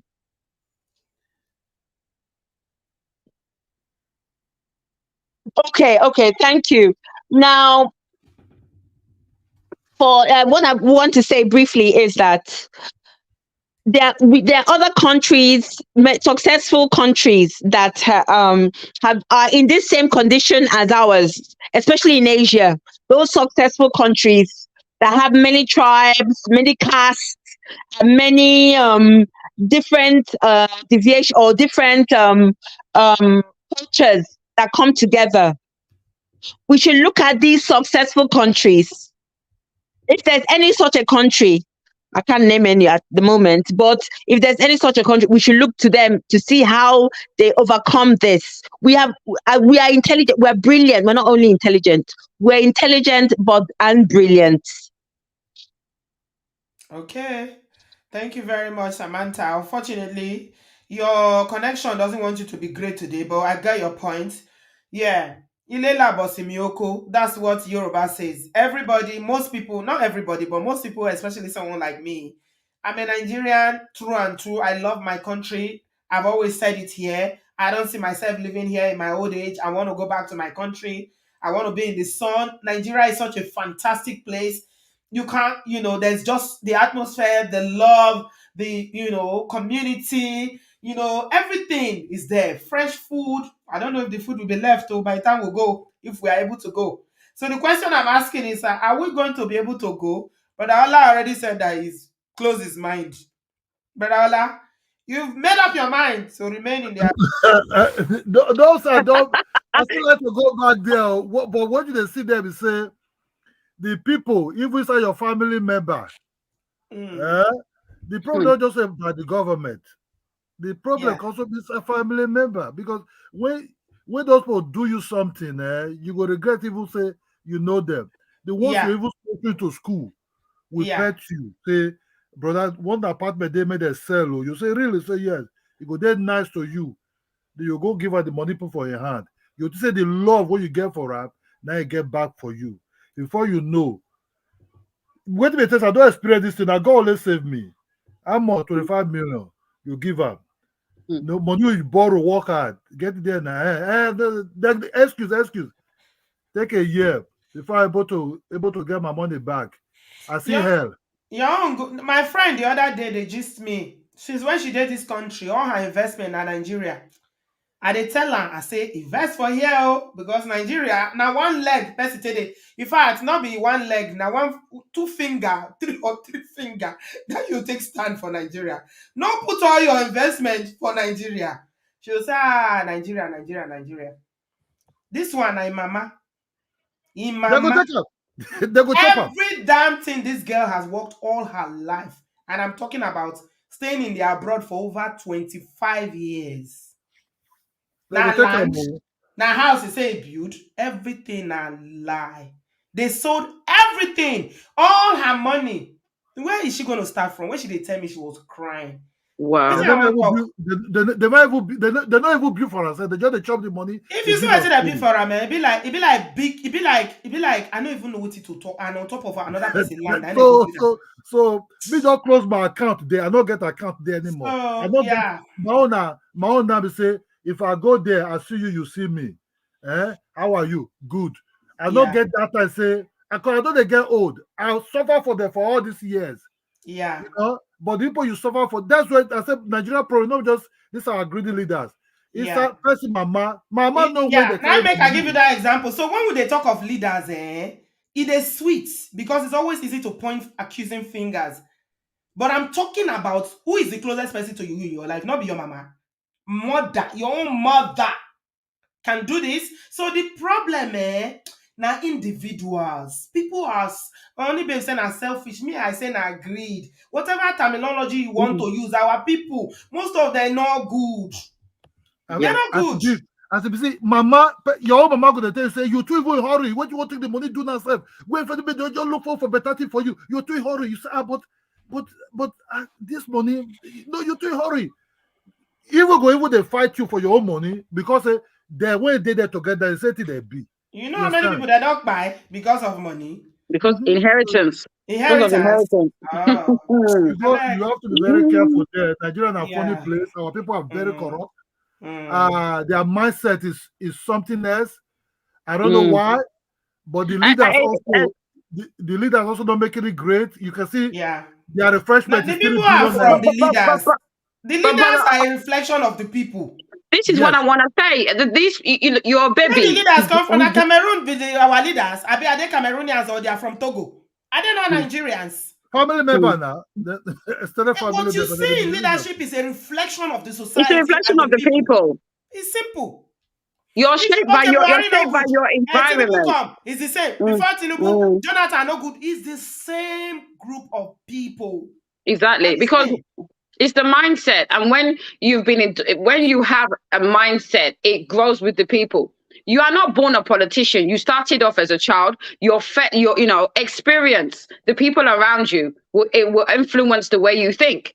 So that selfish, greedy mentality is what Nigerians have grown up with, and you've now voted these same people into power. So it's going to be a vicious circle until it stops somewhere. Yeah. Okay. Yeah. Let me take. We have a few other callers. Let me Until they add share, Tosin. until they Tosin has share been water waiting. there before the thing will stop. Until they share water, where Even if sharing I water. share water, I no go walk, my brother. Welcome, Tosin. How are you, bro? I'm fine, Mike. Good afternoon. Where are you joining us from? From Atlanta, USA. Okay, what do you see talk for all this matter on Grand Dog? Are we ever going to be able to go home? I don't know. You see, this thing is confusing every day. Unfortunately, I'm one of the victims of whatever is going on in Nigeria right now. Okay. I used to tell people that look, what is going on in Nigeria is affecting most of us in diaspora, even than those of you in Nigeria, because those of you in Nigeria you've resigned to faith. You don't even care about tomorrow. You don't even care about what life is going to, especially those that don't even have a job. But look at those of us that have invested all the money we made here, especially me. All my money, everything I've worked for in this diaspora is in It's in Nigeria. Naira. It's in And Naira. no, Hey. it's in Nigeria. It's in everything. It's in Nigeria. So, and one thing about me is that after I spent 4 months here in America, or before 6 months, I'm tired already. And Yeah. my spirit, my body is in Nigeria. I used to Yeah. go to Nigeria 2 times every year, but unfortunately, every investment I put in there is Yeah. nothing. Yes. Everything is gone. Yeah. By the time I even employ somebody to work for me, I said, look, this job you can be getting your money, and you can be working for me, and you'll be making money. You don't have any other job you want to do. This is the only source of livelihood for you that you have. But you know that the business was ruined, and up tonight, she's still in my house. I'm still paying the salary, but there is no business to do. It's just like a housekeeper now. you know these people, they don't. And by the time I think of it, how do I all my family are here, even none of my children are going back to Nigeria to even see whether I have a house or I have any business or have anything. But me, my spirit, my body is in Nigeria. So Yeah. every time I wake up, I just feel I won't say I'm depressed, Yeah. but I You feel just feel disappointed. Yeah. yeah, you don't feel then what next for, because I know I cannot, like you always say that you cannot live the later part of your life in diaspora. In the abroad. I can't. I don't feel I Mm-hmm. can. I would rather Your have the audio don't change, brother Tosin. yeah, but I don't know. Even this year, I'm not thinking I'm going to Nigeria this year again now. I don't think I can. I don't think I have the power to even face whatever is going on in that part of the world. If Naira can change within 2 weeks from 1,000 to 2,000 within 2 weeks, that means if you have that, the implication is that if you have 2 million in your Nigeria account 2 weeks ago, that it has been devalued to 1 million naira. So before you get back there, maybe the whole thing is gone to 300,000. You know, it's just very sad. And I don't know how we can, and I don't even know where I'm going to start where I am now. Because I'm not the type that want to invest abroad. So now, where will I start? That means Uncle Tosi. yeah. Sorry. Unfortunately, this thing that happened to you happened to a lot of people. That's why, I don't know how long you've been following me. When I Yeah, started this earlier, I was long time. discouraging people from investing in Nigeria. I say invest where you are. People didn't like it. They were But even abusing. most of us is not even investing. It's just planning to go back home. It's not about even investing. You want to build your best choice house in Nigeria. You want to make sure you have an environment where you can go and you have a very good place to lay your head. And all those stuff. It's not even about really investing money in the real sense of it. Not all of us are businessmen, but you just want to create an environment for you where you can go back and just feel relaxed and just sit down and put your leg on the table. You don't know the fulfilling part of that that you experience after you work your butt out here, then you want to just go home and just relax. But unfortunately, you cannot even go back to that again. That means what you are running for, when you are doing those plans in those days, in the last 5-10 years, you cannot even go back to it and enjoy it again now. And you cannot even sell those property. The sad part is that you cannot sell those property now. Yeah. Because they are not worth the amount you put in to build it or to buy it at that point in time. Yeah. Any amount you sell your property in Nigeria now, the money is gone. It's a loss. It's like when I was watching TV the other time, they said if you buy government bond, you will short, you will lose. If you do any business, you will lose. There is nothing you put your money in Nigeria. There's nothing is coming out of it. So are we not? Is it not square one now? Yes. And most Can of I say us, something before Uncle yes. Tosi or Grandpa Tosi? The problem of Nigeria that we have today, this dollar issue has been there since like over 40 years. Okay. They have been using borrowing money to shock it. They call it subsidy. I understand. It's not sustainable. So I agree. And to be said something the other time, I wanted to say that the problem that we have today will take about 20 years to solve. That's if we start now. If that time I will have gone, Abby. You still be here. I will have gone now. You be here. No, the problem I we don't. have today will take about 20 years to solve. There is no way I'm going to. There is no way I'm going to be old and be in any hope in this part of the world. So by the time you now go to Nigeria. By the time you go to Nigeria, you've already signed your death warrant. So what? So it will take about 20 years to solve because you have to start investing now from primary school, secondary school, university, train the police very well, train the soldiers. Look at where the soldiers are living. But I what grew is up in Ibadan. Look at where is the willingness to do all these things you are saying? The willingness of either the people, we were talking the other time. They said even the people, the mental, the way people reason in Nigeria, the average individual, even the poor, the rich, the middle, the way they reason, if we deal with them, your head will be banging. I don't deal with them again, sir. And then how this thing that you are saying, how it's going to take 20 years? It's not theories. New breed is having theories. This is our brother. No, I said if the government start investing today, 20 years. They are not, the willingness is not there. That's the problem. They are not willing to do anything. Everybody above 18 today is corrupt. So the government has to start now. No, you are making mess of even people 6 years old. They forget about them. Because the mentality is so corroded. The way they children think. Born today, oh my God, 21st, are the solution of that country. The ones born yesterday is too late. Yeah. Only the ones born today. So according to what Uncle Tosi was saying, Johnson said, I sent $5,000 to Nigeria last year. The money is now worth $2,000 today. Yeah. If you put your money in the bank, in the last 1 year, the money is finished. You can never change it back to dollar. You can never. change it back to dollar again, and the money is sinking every day. So what do you do? Most of us in diaspora are victim more than people in Nigeria, because you work with your blood and sweat here. It's not free money. So by the time you work and you put it somewhere and the money is gone, people don't work. Those who don't work in Nigeria, they don't have access to money. So they are cool. Either it's bad or it's not bad. So what do they are okay. But by the time you work and by the time you see when you are working and you see the pain in your body, in your system, and you cannot even sleep, and you now put the money somewhere and the money is just gone like that. I hope most people will not die of depression and blood pressure in this part of the world, because by the time they look at it, they wake up and say, Nigeria, you cannot even go there. And the money is flipping away in your eyes like this. And you'll be saying, Nigeria. And people here will not understand, because I don't even buy a house here, because I said, no, I don't need to buy any house in this America. I'm living comfortably where I am, but I don't want to buy a house. I said, look, I'm going back to Nigeria. That has been my song for years. I will go back to Nigeria. I used to go 2-3 times to Nigeria, because whenever I'm there, you see, I just feel comfortable. I feel the pressure just drop off me. Home. Yes, home is home. That's the truth.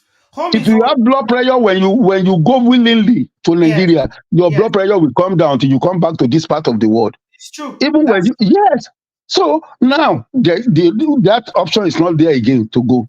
Yeah. So the lesson for a lot of people that are listening now, buy where you are first before you go and be building. First buy. I've been preaching that for a long time. Buy in the abroad, buy a house. You see, everybody will be okay. Everybody will be okay. Last everybody will be okay. We'll be okay. We'll be okay. We'll be okay. It might change, though. We never know. Uncle Tosin, let's not give up hope. I want to encourage you now, babe. No, I will still go back to Nigeria. Even if there is war, I'm going back to Nigeria. Because there's nothing. You will go no matter what. I will go and die there. I will go and die there. I prefer to die in Nigeria than to die abroad. So funny. Seriously, I'm not joking. No. I prefer to go and die there. I will go and by the time I know, and I know the time I'm going to die. By the time I'm ready to die, I will just go to Nigeria and die there. I would rather bury in the soil of my country than to die in this place. So forget about that one.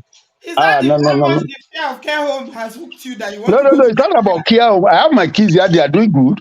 So they can take care of me here, but no.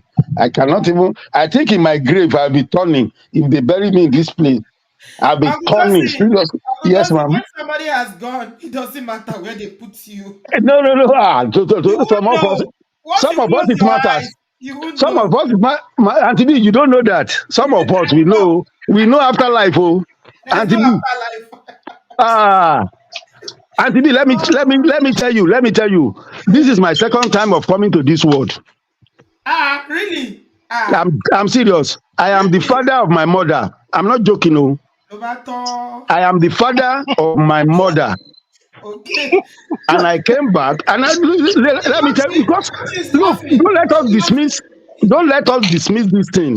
Most people don't believe it. No, I'm not dismissing it. But the way you they thought it's a myth. Look, they thought it's a myth. They thought it's not. Look, when about 40 years ago, I called my mother. I said, I'm your father, and these are the things I'm going to do for you before you die. I'm telling you, I did it for my mother. Because she's my only son then, only daughter then. But how before do you I died. What happened in your former life, Uncle Tosin? I know now. I don't remember everything, but I know. At times when you come to this world, you will recollect that something has happened to you before, and you don't know. I mean, people, you can bring that topic up. People will come and tell you that they remember this thing has happened. Life. I can't remember what happened last year. Talk of another life. I remember. But anyway, that's a myth that most people cannot digest. But I know that I've come one time, and most likely I will still come another time if I die quick now.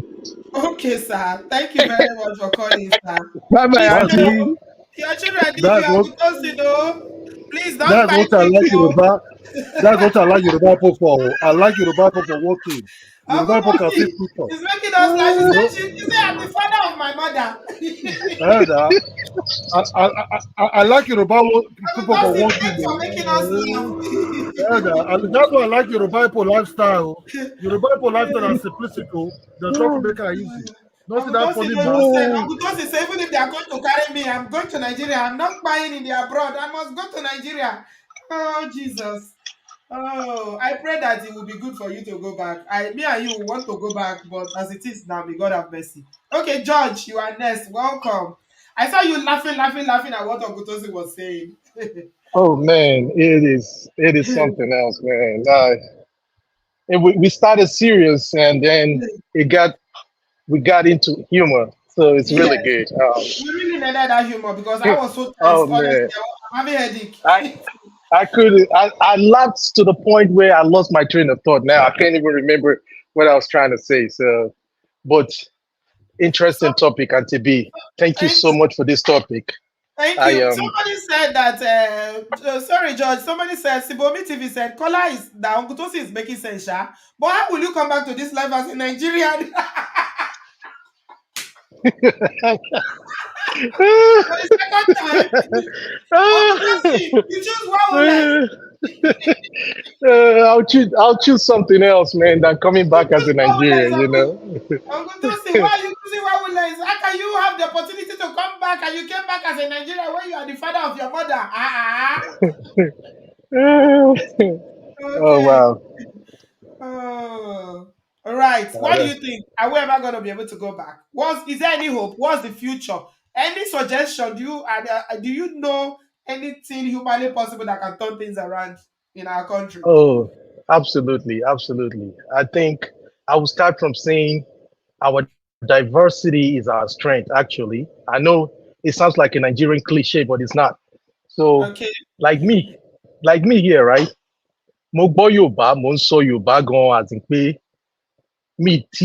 I've never lived in Lagos, right? I grew up in the north. Nna in Hausa sosai, as in really good. I'm an Idoma boy, right? I So speak you are a Idoma true fluently. Nigerian. You Yeah, are a I'm a true true Nigerian. rounded Nigeria. So I see the That's strength good. in everybody, in all culture.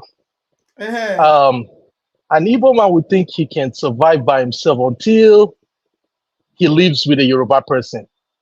You know, a Right. Yoruba person think he can survive by himself until he lives with an Igbo man. Same thing with a Hausa person. So what I'm Right. saying is, when we bring stuff like this up, we need to start pointing out the positive part of what makes Nigeria Nigeria.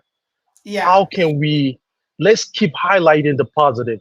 Like Junior, Uh-huh. I've Ju- heard Junior spoken. Junior Junior have spoken. is very Go ahead. passionate about Nigeria, and Oh he just man, mentioned his name. Junior. I wish we have just for every 1,000 Nigerian, we have one of We have Juniors, one man. junior. Junior Oh said, no matter what, man, I'm a oh proud man, Nigerian. oh And yes, man, oh I want to man. come back as a Nigerian. Oh man, with Nigerian would have been something else.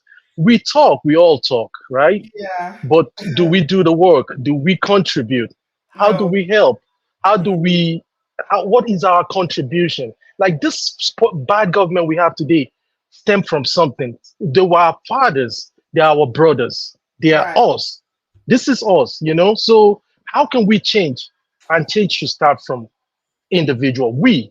Like me, I want to go back to Nigeria. After spending over 20 years in the US, I just like you're saying, just like somebody said they sent 5,000 naira to Nigeria, which last year, today is Uh-huh. worth $2,000. I just Yeah. calculated the 10,000 naira I just sent, $10,000 I just sent as Mhm. of 3 weeks ago.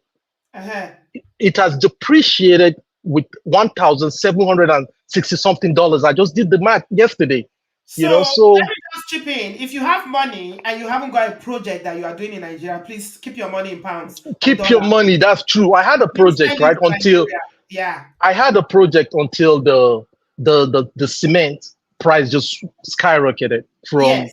Yeah. from $8,000. It was 5,000, 8,000 overnight. Within 2 3 days, I it hear it's jumped from 17,000 now. wow. As of 2 days ago, it was 15,000. Now it's It's 17. So 17,000. Yes. I had to put a hold Yesterday, on that I got project. someone to do something for me, and they said bag of cement is 17,000 naira now. Oh yeah. It's bad. It's really bad, and it's sad. It's sad, and I feel your pain when you came in this morning. That's Yeah, how I felt all week, like since throughout last week. So what yeah, I'm gonna say is, if you engage with an average Nigeria, the the people on the street, there's still love. People are, oh, I would think Nigerian is the best place you ever want to be. Like the love is there. I don't yeah, live here now. I see how the people they behave. They yeah, get what it take to excel, but the humanity is not there. yeah, Our human our humanity is still there now. We still they try. But I used to think you can build a country from the bottom up. yeah. But the truth is the government need to do better. Right. There should be structures in place for us to do better. And Yeah, that structure is not there. For an individual Nigerian, okay, let me give you an example. We said every average Nigerian is corrupt, right? yeah, A mother, if a mother with four starving kids at home will go to the market and steal or prostitute herself to feed her children. Just think about that morals. hmm, You see what I'm saying? yeah, So those kind of things, how can we justify a, a poor person stealing with somebody that has so much money and has nothing to do, don't even know what to do with it, and still accumulating more, taking yeah, from the no conscience, yeah, no conscience yeah, whatsoever, no yeah, conscience whatsoever, you know. yeah. So it's just we we can get there, we can get there. You It think can be so? better. Oh, absolutely, With absolutely. what you are We're saying now, coming. you still We think so? Absolutely. So let me give you this. We want instant change. There's nothing like there's no change is not instantaneous. Mostly when you destroy something, it takes it takes a second to destroy something, but it takes a long time to build it back. So Nigeria has been destroyed for over 40 something years. This change we're looking for, it's not gonna happen overnight. But let it It start should be somewhere, my It's brother. exactly. I'm agreeing Let with us you. even It should see be that it's see starting. something. Let's see something. Yes. Tinubu is disappointing. He came with the propagating change, and now the change has been eroded. Like he's just set us back. Like so, but they can still pick it up. So I will I will say let's keep a positive spirit. Let's contribute as a people. What am I doing to help the nation? Am I Right. just so even comes to what we study overseas, right? Like when I'm in the field of studies, right? I think of how can it how can I apply it to Nigeria instead of Yeah. studying medicine in the medical field where every other Nigerians want to do or be a doctor. What is the technical field that I can apply or take back to Nigeria? Something Yeah. like that. So it's and have the mindset of let me take something back. Let me go back. Not send money home. I'm not talking about send money home. Go back, visit, touch one life, one or Yeah. two lives. You But know, can those you blame anybody who is not thinking along the same lines? People literally have so much fear of going to you, yeah. Nigeria. Okay. Una they talk of fear. Make I tell you fear. I learned Nigeria last year, right? September. Just like the story you gave us about that man with the here we go Nigeria with them kidnap him. A week later, my brother they come up from Lagos, they come Abuja, picked up two cars coming, then kidnapper. Uh-huh. One whole week I did Nigeria. I was confused, don't know what to do. But the spirit of Nigerian people that rallied around me and we stuck together and got it done. They released him. No bruises, So no nothing. What when you helped him mean hold on, when you mean you got it done was that they got the money together to pay. to get him out? Yes. And So what I mean by what we got it done is again diversity. Where this is where diversity came in. He's an Idoma man. He looks like an Igbo guy and all those things. But when he started speaking Hausa to those people, even though they were Fulanis, they were saying, we don't care about Hausa. You are not a Hausa, but you're an Imo man. All the people that got on the phone and negotiate with them were speaking Hausa. We were talking to them and all those things. Could you believe that he ended up mediating between the other kidnappers and the Fulani people? your brother was So lucky, my brother. yes, Gosh. that's true. Some That's people true. didn't I get lucky. understand. I Some people understand. didn't pay. and they still don't get, they still don't I come out. understand. I totally understand. It's a unique case. It's not it doesn't have, some people get killed. And 2 weeks ago, a friend of mine just sent me another of his friend that got, he was butchered, like blood everywhere. He said blood coming out of his ears, his nose, his mouth. So what I'm saying is we can, even with that, right? Before he got released, I said I would never come back to Nigeria again. When I leave, I'm not coming back, But when I saw the spirit of people in my family house and how people, I saw the love, the humanity, what I will never get in the state. I got it. And to me, it reassured me of, you know what? It's not the people on the street, it's not the individuals. It's just few of us that. Why can't the government arrest, at least get one thing right, insecurity? If people are hungry, absolutely. At least if you are hungry, you should be able to drink gari if you have gari, or if it's pure water you have, drink it and lie down in your house in peace. If that is the only thing that Tinubu can even do to reassure people that he's on the right path, why can't you just make Nigeria at least safe? So, for instance, that your brother now that got kidnapped, do you think he's ever going to go to Nigeria? PTSD and everything? Or does he not live in Nigeria? He lives in Nigeria. So he will probably want to sell up and move very, very, very, very, very far if he has his way.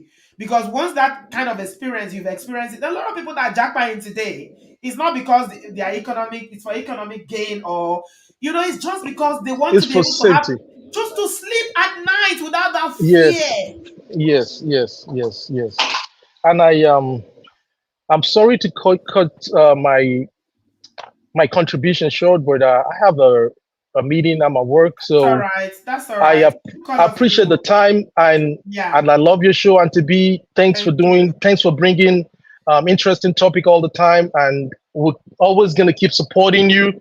And I see your passion for Nigeria, and that's why I'm jumping in and to say something, but never give up, man. I know I see your passion, I see your drive, and your advocacy for the thing about domestic violence and all those things. Push it the way you want to do it. Trust me, when you push it even to Nigerian level, we're going to contribute and support you. Set it up really good, and you have all the support you need. God bless you, and God bless Obodo fam. Yeah, thank you so much. But Nigerian will definitely work. It will definitely work. Okay. Thank you. Have a good one. Thank you. Please call us again. Chinya said, George, please call in again. I thoroughly enjoy talking to you. I'm so glad to see that we still have people that are optimistic. Honey, babe, you found somebody that is a kindred spirit. I did. Thank you. I'm so happy. Everything you said, I was thinking that we can't give up. We can't give up. It's our land. I know it's frustrating, but we can't give up. If we give up, nothing will change. Yeah. You can't write Nigeria off. If you do, then nothing will change. We have to keep at it as a people. I'm so happy, honestly, that he found it.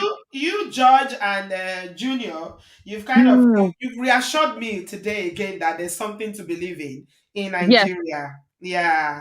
We can't lose hope. We can't lose hope. I know there's a lot of stuff going on, but we can't lose hope. We can't. It's our country. At the end of the day, even with my British accent, I know that I'm just a tenant. Anytime they take my passport, I have to go back to this Nigeria. So that is my father's land. That is my mother's land. So yeah, we have to love our country no matter what. There's always good and bad in anything.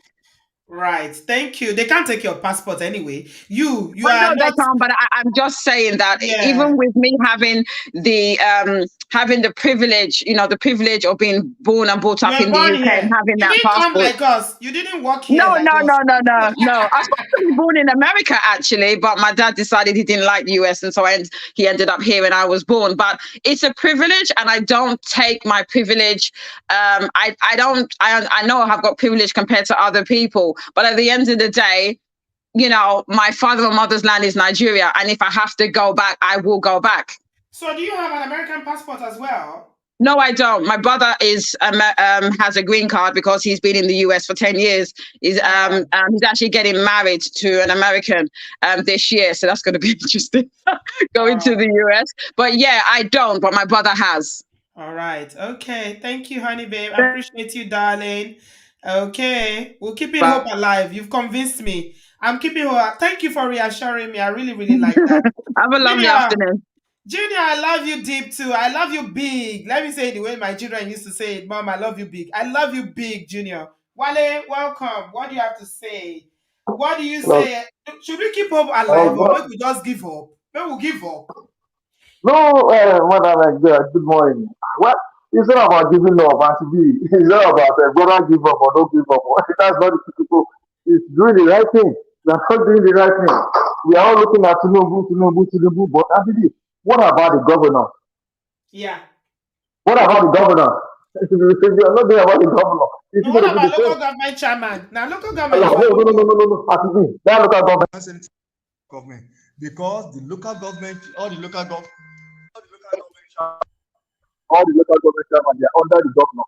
So there's nothing you can do about it except the local government are giving autonomy to stand on their own.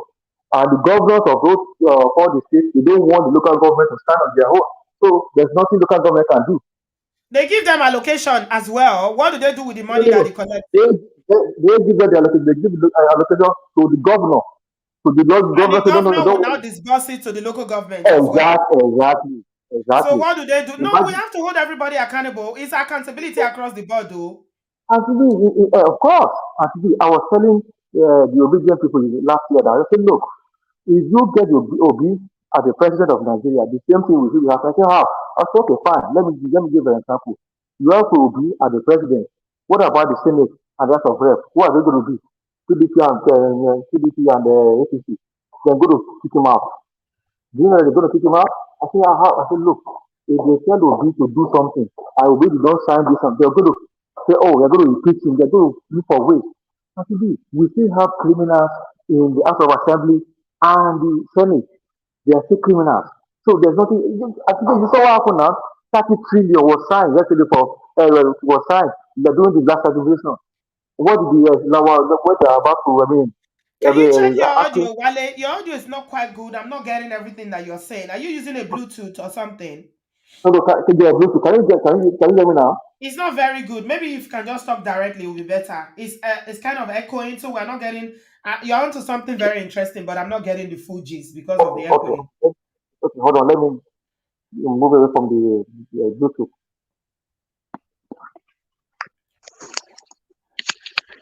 Hello? Yeah, this is much better. Yeah. Okay. So Thank what you. I'm saying that you saw yes, man. Did you hear So what you are saying the that National Assembly yeah. the National Assembly What when happened? they are What asking happened in National Assembly? I don't think I got that they, one. no they about when they are asking them about the 30 trillion loan the National Assembly signed during the Buhari. What did the National Assembly you did you hear about that? No. What did they say happened? It's a really long story. The time I was a don't long like one. listening to Nigerian news because it's very depressing. That's why. So Auntie B, anyway, Auntie B, if we are talking about president, the governors are there, the Senate president, Senate are there, and we're not doing about it. They will still be the same thing.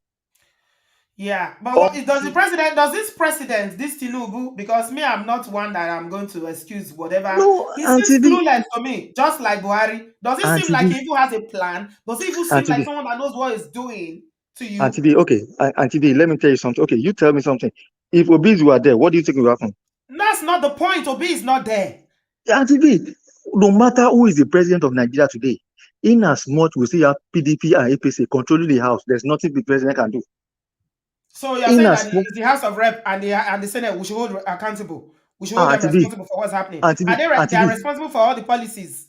Auntie Are they B, responsible for what he mentioned on his inaugural speech that Auntie B, subsidy is whether a thing of the past? Auntie B, I'm not supporting Tinubu. In fact, I don't even like Tinubu. But I'm saying that those people and the governor, they are the. In fact, if you put a saint as the president of Nigeria, those people, Yeah. National Assembly, and the Senate, if they are there, I'm telling you, they will look for a way to impeach him. and there's nothing you can do. If until we say, okay, now listen, I was telling them, look, we just stop looking at the president alone. No, Let's we look can't at stop looking at the president. When you start with Auntie that V. argument, you've lost it. No. Okay, Auntie V, I'm telling you, those are the people, those are the criminals, the National Assembly. Those are the criminals of Nigeria and the governors. The National Assembly and the governor, those are the criminals. Remember, it is the governors, they are the one that was giving Jonathan the problem at that time. Do you remember they do Amechi and all of them when they take Jonathan to court? No, this money we have to share it, or the access money. So no, we need the money, we have to share it. They are the one that was. Okay, you are They saying are that the president is helpless. There is Auntie his house that's controlling him. Auntie B, if we have Labour Party as a president, but we still have the National Assembly controlled by the APC and the PDP, we're still having a problem. There's nothing we can do about it. We're still going to have the problem until the young ones come up, as all the people living abroad come and say, look, let's go to the let's contest. What did you say? Until we people live we no Auntie B, I didn't hear. People living Auntie abroad B, should go and contest. no Auntie B, listen, Auntie B. Until I have a lot of people that are from Nigeria, from America. I live in New York. They went to Nigeria and vote. I said, look, that's my country. I need to do something about it. They went to Nigeria. Where did it lead them to? What came out of their votes? Auntie B, at least they have the mind. They'll say, I'm going home. I'm a Nigerian. That one alone means a lot. See, we are not short of patriotic Nigerians, Wale. You don't get it. We are not looking for patriotism here. The problem is that people are hungry. It's not patriotism that is the other day that Nigeria was playing football. Hold on now, Wale. The other day that Nigeria was playing football, did you see the spirit? Did you see how Nigeria, home and abroad, it's not patriotism that is our problem. There are some people that they are Nigerians, they believe in Pan-Africa, Pan-Nigeria, whatever you think. But the problem is that the leaders don't inspire any kind of, we cannot they don't continue. inspire us. We cannot continue talking about the problem. We need to find a solution. Well, okay, what's the solution in your opinion? That is exactly what I'm saying, that we have to come together. We have to think about the solution. I don't know the solution. I don't know the solution. Abroad are the ones that will come up with the solution, or the people in Nigeria, or all of us. Whether we live in Nigeria or we live in abroad, or someone that have a passion, have Nigeria at his heart. Let me tell you something. America always say something. They always ask me this thing. Do you know why America always put their left hand on their hearts whenever they're singing the national anthem? I say why? I say because they have their country on their heart. Right. So we need to, if we keep saying one day it's going to be better, it's going to be better, and we are not doing anything, it will be. I think since 1960 we are still having this problem until now. I will say go better. Up till now we still having a problem and still continue. Tinubu is going to be there in 2024, 2027. If we don't do anything, I'm telling you, if we continue again 2027. If we are not looking for a solution, I don't have a solution. We need to rub minds and look. Okay, no, enough is enough. If we are not doing it, there's nothing we can do. Let me give an example. Let me give you this example now. During the Jonathan, PDP, what did the APC do? Where did the criminal Tinubu do? Criminal Tinubu called other his own criminals. I say, oh, look, let's come together and push the people, push PDP away. And they did it. Didn't they did it? They know how to win election. They just don't know how to govern. And let's leave the election. What I'm saying that they're saying they want to kick PDP out. He called his own criminals mates, colleagues, and they kick out PDP. When you keep calling him criminal, it's the president. They are criminal now. Auntie B, see what happened? Please don't make me laugh. Auntie B, it's true. Auntie B, I'm serious. He called criminals. He called Buhari. My God. He called Buhari. He called Buhari. He called Saraki. He called Amici. He called all of them. What they do? They came together. They form a group. I said, look, enough is enough. We don't want PDP. Let's put. That's on a political party level. Let's leave that politics. I said, let's leave that. Let's remove that politics away. I'm talking about they came together and form a group and push them out. They do it. So if we too are Nigeria, if we have Nigeria, okay, we can come together, whether living abroad or living in Nigeria, and say, look, enough is enough. Enough is this suffering. Let's do something. Let's Okay. rub our minds together and do something and kick this criminal out. We can do it. It can happen. But if we keep saying go better, go better, go better, okay, we will continue staying there. Like I can tell you, I'm not going to, I can tell you in the next 10 years or 20 years, we will still going to have either PDP or APC. Either PDP, the problem will still be there. I They don't are even not think it's suffering. a problem of PDP and APC. Even if you have another party, including Labour Party, like you said, it might not make any difference because it's That the is same mindset of people. That's what I exactly. think. It's not the politician, it's not the That, political party. It's the that was mindset of Nigerians. that. No, and they are still good Nigerians. Don't say that. Is they are the minority. I'm not saying that all Nigerians are bad. I'm a Nigerian and I consider myself a good person. But Oh, the so a majority. majority of people, all they think about is me. Honey Babe said it earlier on. Is we are selfish. Me. Is that collective good nobody thinks about? Everybody is thinking about how if I get there, I'm going to steal enough. In fact, all my friends, I think who said it now, that he will make all his friends rich when he gets there. That is the thinking of the average Nigerian. Unfortunately, not everybody, but majority. That's the So way I see it. so what's going to happen? Then things continue. Yeah, unfortunately. Then it continues. Yeah. There's no solution then. Yeah, But the president there's has solution. powers. I'm not buying that what you said about how you said that it's not the president. We can't hold him accountable or No, he's no, not no, no, no, no, responsible no, because no, no, no, somebody no, is no, the no. house. He's a powerful No, president, and we're not talking about in places like America or in the West here where there is actually checks and balances and they can even think. Have they ever impeached any Nigeria president to your knowledge before? Auntie B, that is what I'm saying because they cannot be impeached because the president there, the president there, and if the president is PDP, African leaders have absolute power. That's what they have.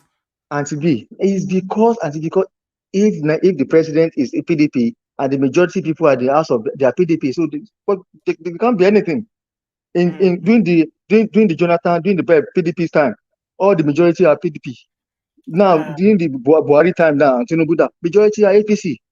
So I don't believe that's the problem, but anyway, we'll agree to disagree on that one, Wale. But I hear what you're saying. We have to come together. Yeah, I agree on that. But trying to exonerate the president and saying it's the House of Rep and it's the Senate, I don't agree on that. Anyway, somebody is saying it's not the mindset, is the systems. Is a system. Which people work in the systems? Who will make the systems work? So our brother from Germany was talking quite a lot about systems, checks and balances the other time. But Elizabeth, when we have systems in place, and you people assume that there are no systems in place. I worked in the civil service before, and I can tell you there are checks and there are systems. But is it machine that will make the system work? Why didn't what they call it VPN, whatever they call it, and now they are doing it? Why is it not effective? It's not. It's human beings. The first problem is the mindset. Because whatever system you have the best system in this world. Like Junior was telling us, he had to retrain his staff because it starts with you, the individual that is working in that place. Go to the average civil servant's work. I used to work in the civil service in Nigeria. The corruption that happened in the civil service, you will forget about politicians, that politicians are corrupt. If you want to know where the corruption is, go to civil service. Before you can move one file to the next, you must grease somebody's palm. Secretary they will not pass your file, they will hide your file. So mindset is a big part of it, my dear. It's not just systems. There are systems in place. You may not know them, but trust me, there are. They might not be effective because the people behind them, oh my God. Okay, let's keep hope alive. Jonathan, you are next in line for a miracle. Where are you joining us from and what do you think about all this? Auntie, good morning. I'm calling in from the East Coast in the U.S. How are you? Welcome. I have a lot of U.S. people today. You guys are just waking up, so I'm glad to have you. Welcome. Yes. Thank you so much. I've actually called in before, but it's been a long while. Oh, wow. Yeah, but pertaining to this topic, I really just want to, speak from my own experience. And I just feel like this is something that's not really talked about. And not only is it not talked about, it's not really broken down properly. Yeah. And if I really just want to, say what our problem is, what Nigeria's problem is, it's the people. Because I just feel like every time something goes wrong, people are quick to jump and say, oh, the government, they're not doing this, or they won't help us do this or that. But I mean, who runs the government? It's the Nigerian people. And I just feel like, Nigerians, we really hinder ourselves from moving forward. And I just want to, just give you a story because just to paint a picture of my mindset. Yeah. So I was born here in the US. I have a Nigerian dad. My late mother, she was Black American. Right. So obviously, that gives me 2 passports. So my American passport, I've never ever had an issue trying to get it.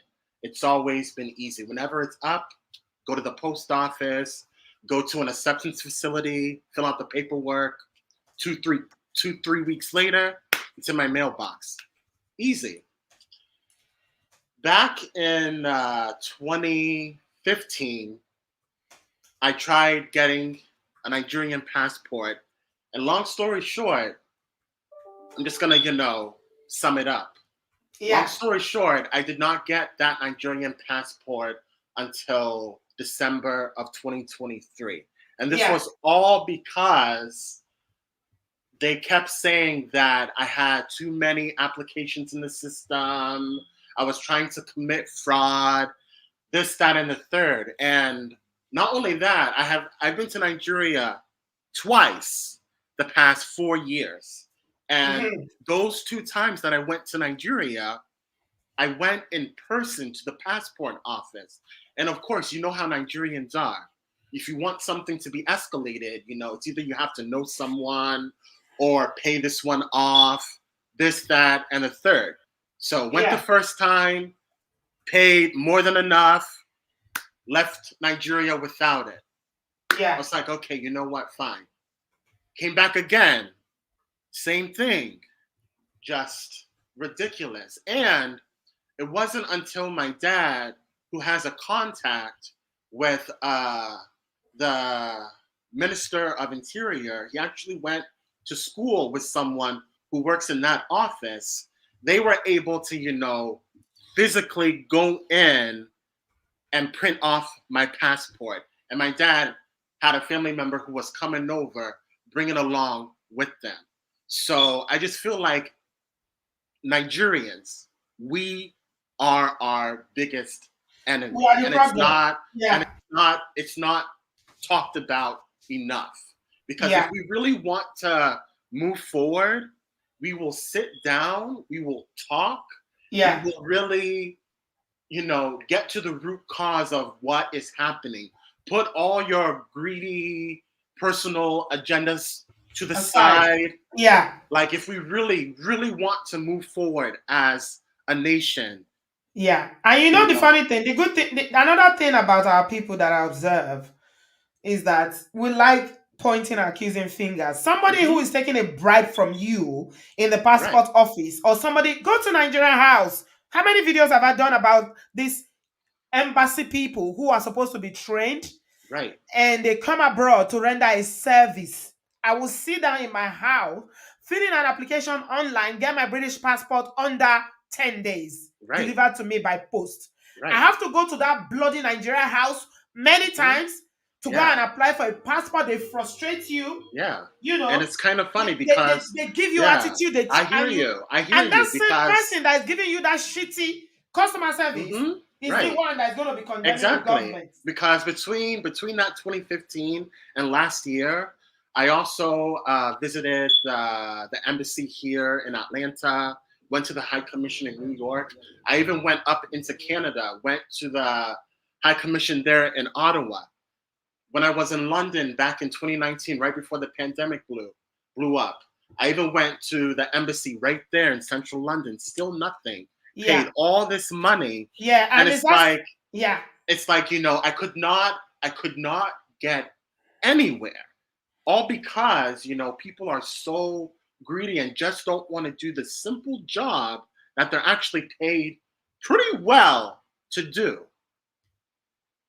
It's sad. It really is sad that our people just can't stop being greedy. And even this last time I came into Nigeria, I'll never forget it. Came off the aircraft, entered the jetway, into the terminal, made my way down, and it was like June. So Please tell help me. Why would they not? I mean, you work you are supposed to be representing the country, and you are not in Nigeria now, so you can't say it's NEPA. Right. I didn't have lights. That's why. Right. Why are they still? This is why I say it's a question of, is the mindset, is the attitude of people, is just pure laziness on the part of the people that are supposed to be professionals. They never do their job. They never do. You go to an office a million times, they tell your guy no day. Secretary go tell your guy no day. You have to give them something to get anything done. Right. So it's roughing from the top to the bottom. Mm-hmm. Right. But you know what? We like to point accusing fingers. Yeah, we have to hold someone accountable. Yeah. We have to, of course, we have to drag the president. He's the head of the country. He applied for the job. He told us he has a vision for the country. So you have to deliver. Definitely. But what I'm saying is that as much as we are holding, elected officials, or like somebody described them, criminal and criminal government officials, as much as we're holding them accountable, we have to look inwards. So you see, you take a look at yourself before you say, okay, I'm doing the right thing. And then I demand that you do the right thing as well. Nigerians, are we ready to hold one another accountable? No. I don't know. I just don't know. And it's funny because when I went back to Nigeria for the first time back in 2021, that was like my first trip back. And, so when I went back in 2021, I hadn't been back to Nigeria in 16 years. Just because when I was there as a kid, it was so traumatic. And I told myself I would never go back. But I, had to, push through those fears. And I finally went back. And I'm glad that I did, because I actually had a great time. And it kind of, renewed my love for Nigeria and wanting to see Nigeria excel. But anyway, while I was there, I attempted to open up a bank account. I'm not going to say the name. I'm not going to, put them on blast. But anyway, long story short, I didn't have access to that account just because every time I would go back into the branch, they always have the excuse of, network is down, I'm sorry, there's nothing we can do. It's like they always have an excuse for everything. And then, of course, when I finally came back the following year in 2022, the branch manager, I don't even know why things have to be like this. She physically went into her system, pressed a couple of buttons there on her computer, and boom, sent off paperwork to get my debit card. And it's like, why couldn't this have been done? Yeah, if they when want I to was do there it prior? And it's like, these people are so mean. Like I remember stepping in to the bank branch, I opened up my mouth, and it's like they all want to help me. And I was like, no. You don't got to help me just because I got an accent or anything. If anything, you got an accent to me. But, they pushed paperwork into my hands. I filled it out, and I go back and I turn it in. The lady's going to ask me for a stupid BVN number. And I forgot where I was. I honestly forgot where I was, because I said, well, I'm not going to say what I said on here. I don't want you to get demonetized. But I said, Fitch, look at that sheet of paper right in front of you. My BVN is right there. And I said it loud enough that everyone in that banking call, they were all turning their heads, looking all around. And it wasn't until then that bank manager came, brought me into her office, and fixed my thing for me. Things shouldn't have to be like that. Okay. Yeah. Shouldn't have to be like that. That's where we are. So so for you, I guess there's no going back in terms of, thinking about going to Nigeria to live or retire and all that? As of right now, I don't foresee myself living there anytime soon. I can definitely visit. I have a dad. He's in his 60s now. He has this 8-bedroom home in Ibadan. He's there by himself. So Yeah. I mean, in a way, I feel like I have to, come over. Don't you have any siblings? You don't have any siblings? I have. Oh, they're all abroad. Yeah, we all live abroad. I have one who lives over in Japan, one who lives over in Mexico, and then the rest of us are here stateside. Right. So, yeah.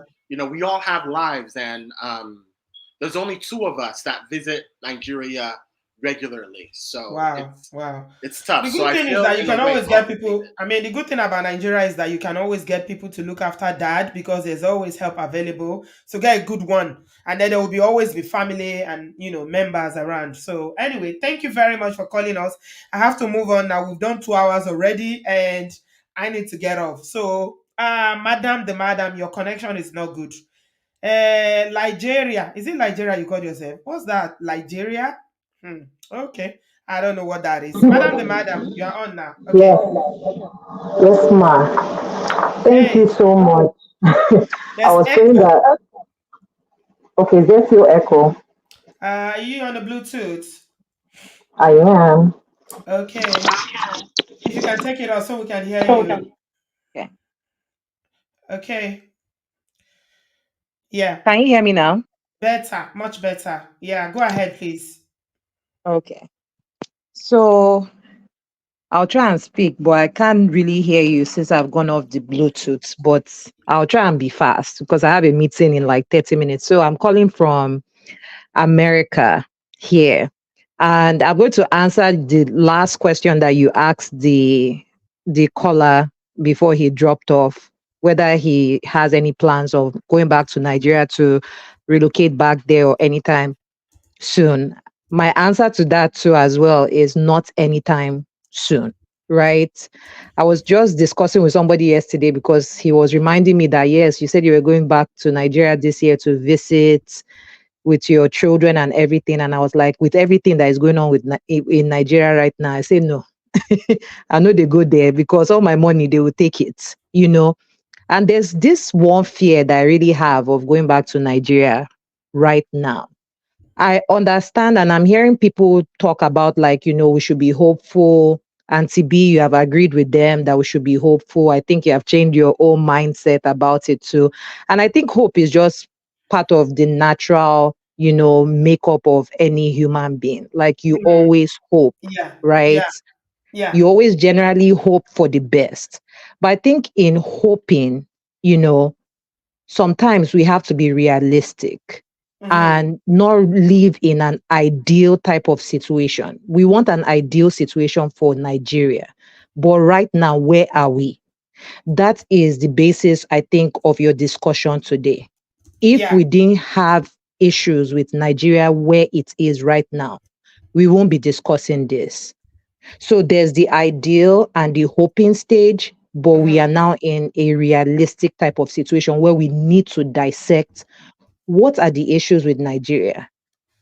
If we do not bring it up, we know the issues. It's the solutions that we don't have. Auntie, it's the solutions that we don't have.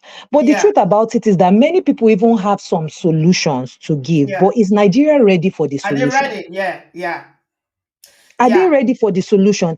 We're talking about the average man, the average man, that. The average man brings up a solution. Your solution is buried. With louder mouths that are talking about corruption or the corruption of the system in general. People are killed because of solutions that they proffer. We use here. What was Showore just released from? Because he was speaking out. Talk is not cheap. Even speaking out against corrupt leaders lands you in prison in a system like Nigeria. What is wrong with the system? What are we not doing? Some people have left Nigeria because they can't speak out freely against things that are happening. People are saying the 1% of the people, yes, that rule Nigeria, they hold everything in their hands and they are just corrupt. I have to agree with the previous caller, maybe somebody said it before because I was in and out of the conversation. And I'm sorry if I'm going to repeat a couple of things, but Auntie B, you can stop me if I'm talking too much at any point. But the deal about it is that corruption has eaten, like I went through the list of everything you wrote on your video, insecurity, the likes, etc. But there was one thing that stood out, and I just think it's corruption in general. The average man in Nigeria is corrupt. When we go, we want to bypass system because of the mindset that we have. Yeah. Even when we're not in our country, we want to bypass things, rules and systems that have been set to make things work. That's why you see them on airplane, they will be fighting inside plane for cabin space. Exactly. Just the when I saw average that mind. video, as I didn't even need to look before I knew it was Nigerians that are doing it. Women, grown, mature women fighting for cabin space. Inside plane. Inside plane. The fact that I'm proud of Nigeria doesn't mean that there are not things that in Nigeria that we need to speak about. Yes, the solution. I feel like if we can get into the mindset of the average man, we can change the system for the whole country. I remember a time where I was reading a story about like somebody that was running for an election in somewhere in Ghana and came to distribute something related to rice or something like that, and they money, and they told the man to take his money back and his rice. They disgraced him.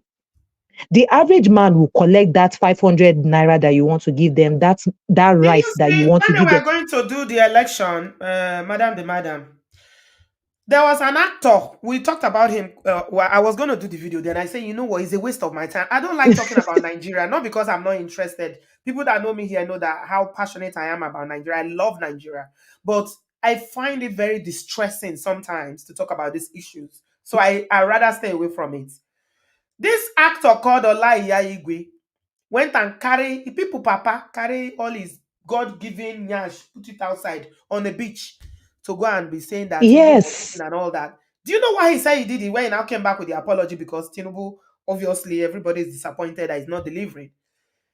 Olaiya said that he did that because of the personal gain that he has received from Tinubu.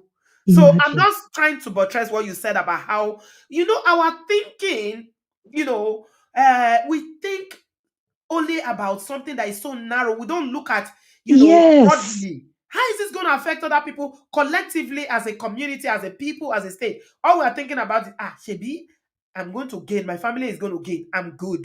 Exactly. That story really offends me to my marrow. I know the story that you're talking about. It offends me to my marrow. And the mindset needs to, and that's the thing. Like, I was watching the VP on Arise News today talking about the challenges of Nigerians. And I'm like, how did this man? For listening, no, I don't listen to any of those news or all those. No, I don't. Yes, my sister, I know it's very distressing, but sometimes I'm listening to it to understand the pain, because sometimes you can't help if you don't understand what's going on. So I listened to this news to follow up with what's going on. And I was like, how did this man get elected? The way they even speak and respond to the challenges that Nigerians are raising, the way they reason it out, I'm like, how did this person get elected into this position? The average speaker of the house, when they are bringing up solutions, is as if it's far-fetched, things that do not work. How is Nigeria in this situation now where the money is really devaluing? Yeah. How is it? How is it that the people that are selling in the black market always seem to have all these dollars, and banks will tell you that they don't have exactly dollars? What is the central bank doing? How is this dollars being dispersed around Nigeria that people seem to have dollars everywhere, but you go to the banks, there's no dollars? Exactly. See, Auntie B, I don't want to take up more time. I know that you said you have been on for 2 hours. Next time I'll call way earlier, because I have a lot of things on my mind. But I feel like the last thing I will end with is to say that, Auntie B, maybe what we can do as a solution, because for someone like you that is in this social media field where you bring up these issues, more of us need to come out and start speaking out, naming and shaming. these people that are running our country down. Maybe that's one solution. There are different types of vast solution, but maybe How we can should you need shame to. the shameless? Ah, Can you shame if people that have no shame? Auntie B, but if there are many voices speaking the same way, maybe we have social media as a tool.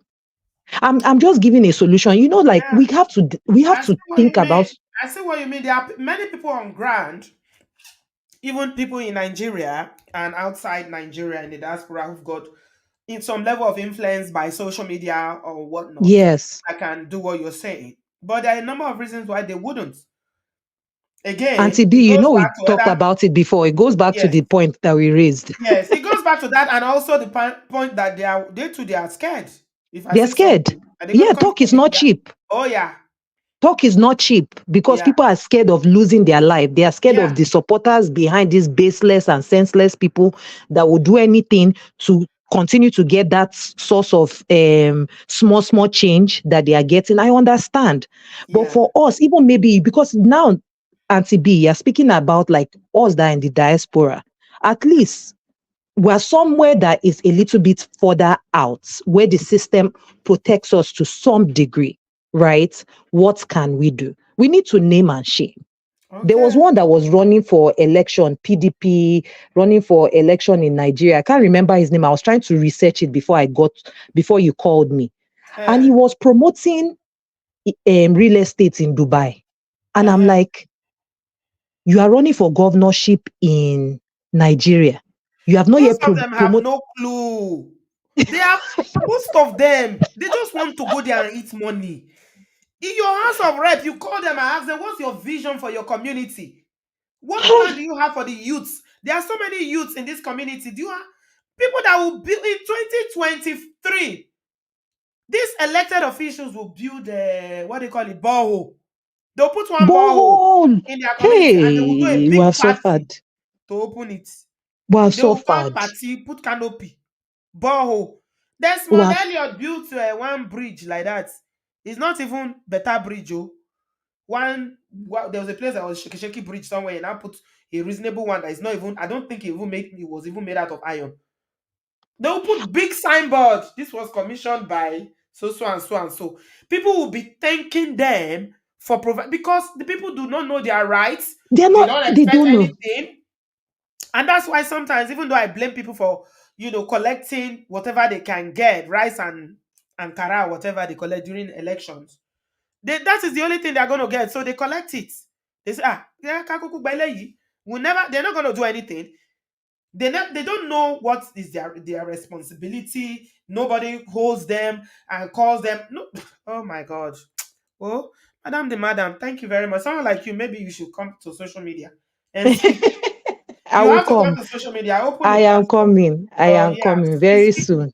Yeah, because I think you have the passion as well. So I yeah. am I am coming soon. Thank you, Auntie B, for All right, inspiring darling. us. And Take thank you care. for giving us this platform. Have a All good right. day.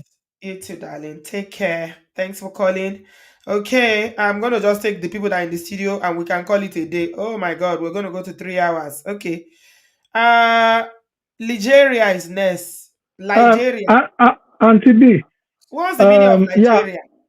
it's because Nigeria, because Nigeria is created with lies.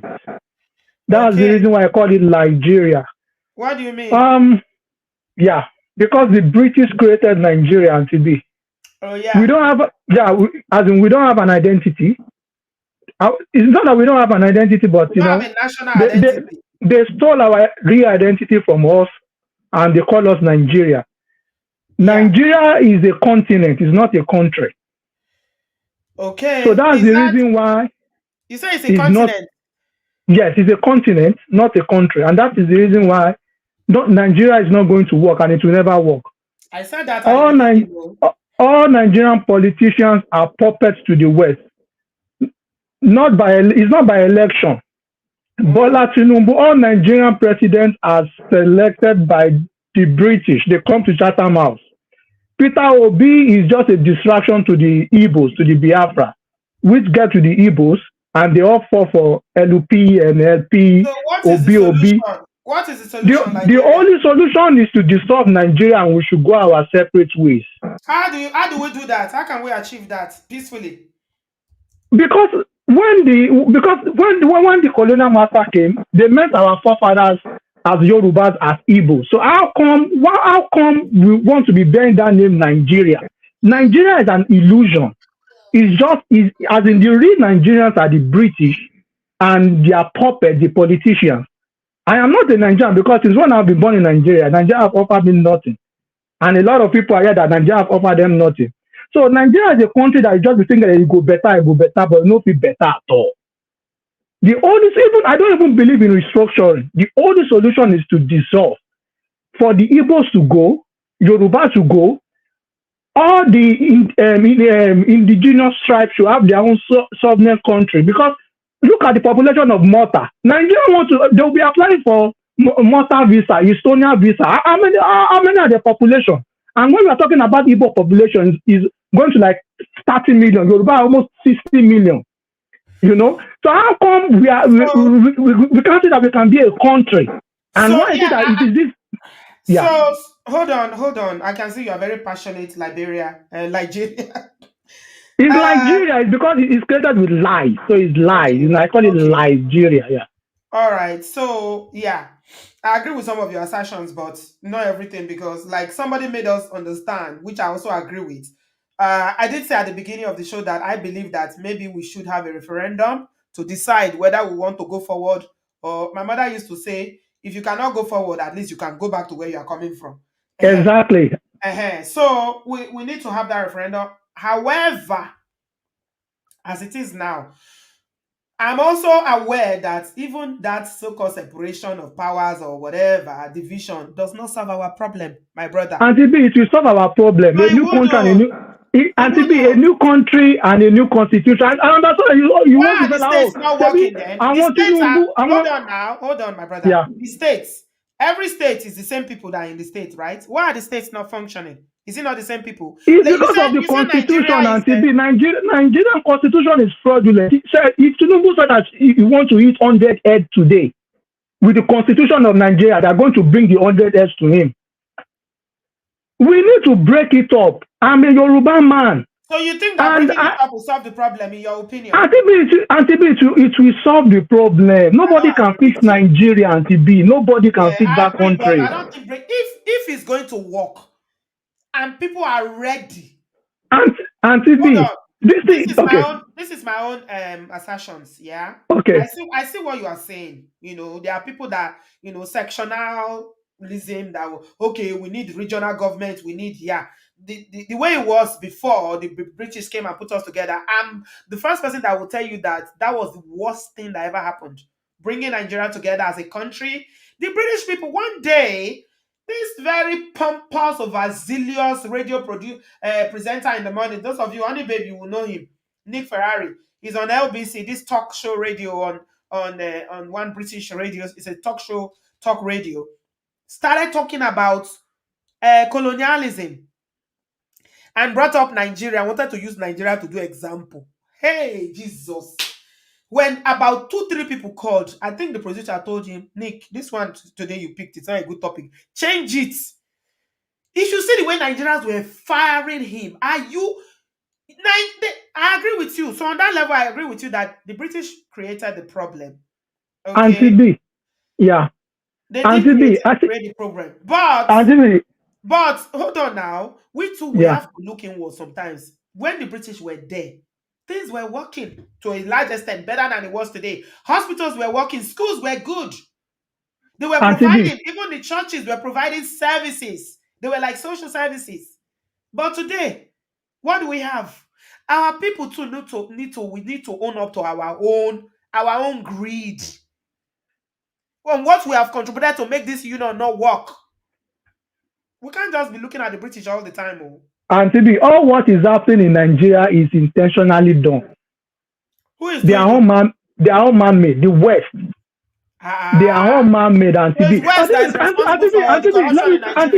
Auntie B, wait, Auntie B. The West and the Nigerian politicians, even the Africa, they are all working hand to hand. Their job is to suppress us down. Now you sound like a Auntie B, continuous let me Auntie B, you see this Nigerian thing, I know how it is that it's very emotional.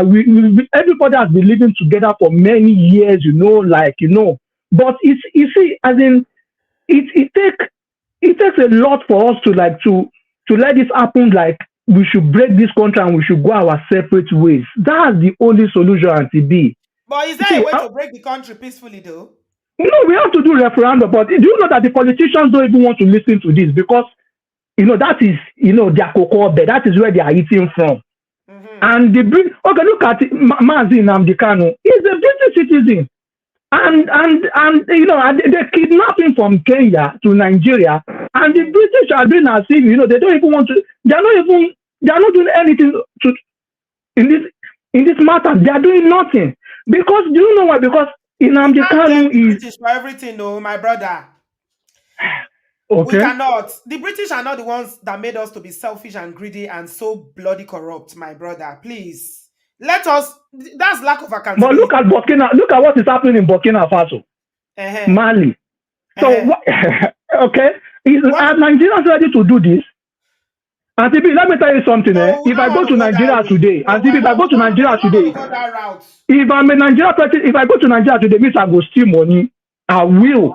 That's where the problem because that country is created for us to steal in that country. But if I am a prime minister in the UK or America, I know if you do am because it's in their constitution, it is against it. That's the reality. So no matter how old you are, if you get there, that is what you have to steal because it's not that's what the constitution is the culture. Auntie B, my culture is not to steal. I'm a Yoruba, and my culture is not for me. It's That's not for not me the culture. to I'm not steal. talking about tribe. The culture I mean there is not tribe. Okay, exactly. That's okay. Okay, so that is what I'm also telling you, that Nigeria is created that way, that the politicians to steal, and for the West to be taking our natural resources. Okay, so you hold the West completely responsible for everything that happens. The West, the West, they know that majority of the citizens of Nigeria will be defending them. They will be fighting against anybody that is trying to expose them. They know about it. They know that. So the only solution is for us to go our separate ways. And all this Fulani thing that is happening in Nigeria, the West know about it to Auntie B. They know about it. Okay. So nobody can fix Nigeria. Anybody that like thinking that can fix Nigeria, look at people Showore cannot do anything. He knows that. So anybody that die for Nigeria, the person just die. But that's my own contribution to be. Yeah. All right. Thank you very much, my brother. Nigeria. Now from your name, I know say you are a Wawulens lover. Nigeria. I agree with some of the things you say, my brother. I agree that the foundation of Nigeria is completely wrong. I said it from the beginning.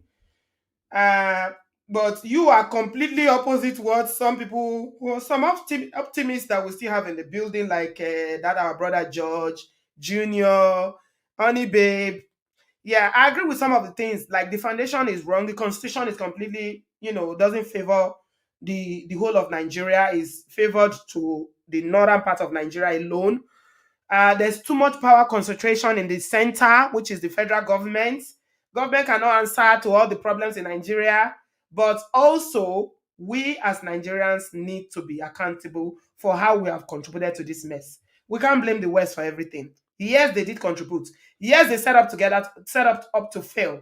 But we've been helping with the failure along the way happily, as long as it favors us. Now so, Beno, welcome, my brother. I'm running up now. B, thank you very much for this topic. I don't laugh tired today. First of all, Auntie B, sure you did okay? Yeah, I'm fine. Oh, thank God, though, because when Uncle Tosi said, he said he came back from heaven, I was worried about him. Uncle Tosi made me laugh. I'm so glad that you called. He said he's the father of his mother. Now that one made me laugh, Bass. Oh, he said I told my mother I'm your father. Water pass Gary. He My believes question. in variation. Some people do believe in that, you know. That's why you have names like Babatunde. Maybe his real name is Yes, Babatunde. yes, of course. I was just worried that if you go heaven, how come when you come back, you still come back to Nigeria? I'm not sure say many of us will He go said back that to he love when he Nigeria. get. I think he loves Nigeria so much. That's why. Anyway, everybody have spoken very well today, and I can see that we are all passionate about Nigeria. I see my sister, Honey Babe, the Only babe that is accountability. complete pretty cool. Look at her passion for Nigeria. It's Oh, Honey Babe, love surprising. Nigeria. He love Nigeria. Nigeria is sweet on a good day. Nigeria is Yes, a sir. better place. Ah, Jesus. But there is no place like home. Nigeria Ah, is no where place the like fun is. home, my No matter brother. what, the fun is there. Chai, the energy. There's always something. We cruise. Ah, Yes, that sir. place good too much, honestly. But No matter what chai. we're passing through, we always find way to laugh. We share, we care about each other. Anyway, the question you're asking is, can we ever go back home? Those of Yeah, us in diaspora. To be honest with you, Auntie B, I've always been one of those people who believe that na Nigeria, na here they go. In fact, my plan was the moment my last born graduated from the university, if God still keep me alive, I'm back to Nigeria. But with the way the country is right now, with what is going on in the country, I don't think that plan is visible again. It's like I would rather enter, see what's going on, 3 weeks, 1 month, and then jackpot back to my base. yeah, And regarding how to fix Nigeria, Nigeria don't rotten from top to bottom. Let's just be honest with ourselves. The mhm, problem in Nigeria right now is not just the politicians alone. The politicians have driven the country to a place whereby everybody is just looking for how to survive. yeah, And when you are in survivor's mode, mhm, anything goes. You don't yeah, care. You don't think about principle. You don't think about anything. You just want to survive. And that is why most of the things that is happening in Nigeria is more or less like if you can't beat them, you join them. And that is what is destroying the country the most. Everybody know what is right. A lot of the politicians and majority of Nigerians have traveled far and wide. They see how things are done in developed countries. But when you go back to Nigeria, it's a different landscape and a different thing entirely. So I'm just going to sum up my own recommendation on a couple of points. First and right. foremost, if we're Mm. going to fix Nigeria, we need reorientation of the people. We have to change. Reorientation. Yes, ma'am. You have said Mhm, this several times, and many people are uh-huh. even, I think, Brola in one of his shows last week, he mentioned it too. The people has to be reorientated. I And think there was something like that Idiagbon and Buhari, when he was still in Buhari, they did something like exactly, that during their military regime time. Do you remember? I exactly. think they I call it remember. war against indiscipline. I was very young then. I was a Yes, child. me They did too. something like that. And it was effective. It was So, very effective. You couldn't put dots. You couldn't throw paper on the floor because they yes. know that you're going to get in trouble. So, yeah. So we have to reorientate Nigerians, but it's not gonna be easy. There is no way you can pack over 200 million people in a place and say you want to change what they are used to. So that reorientation, in my opinion, need to start from the top to the bottom. But then the top will not change if those at the bottom don't even know the direction they are supposed to be heading. So, and that's why I'm going to move on to my second point. If we're going to fix Nigeria, just like everyone, many people have suggested here, and you particularly, Auntie B, we need a system of checks and balances. Yeah. I'm grateful to God that even though I came from the trenches, God has been wonderful. I appreciate God for where I am today. But one of the things I'm mostly grateful for is the opportunity to have lived in two different countries. That is, lived, grew up in Nigeria, and now living in United States, because that afford me the opportunity to see governance from two different perspectives. And Mhm. when I look at America, the thing that really makes America what it is this system of checks and balances. No matter your position, you can be the director of a company, you can be the top executive. It doesn't matter. There is somebody who is monitoring what you are doing. An organization is there to check your records, to see, are you complying with the policy? Are you doing what you were supposed to do based on the position you occupied? That is what I see that is working here in America. Even in my own job, my boss, someone is breathing down my boss' neck, my boss is breathing down my neck. I'm also breathing down the neck of those who are under me. So these are the things that I think we need in Nigeria. This system of checks and balance is what I think, in my opinion, destroyed Nigeria. You appoint somebody to a position, he is not accountable to anybody. He does whatever he wants because he understands.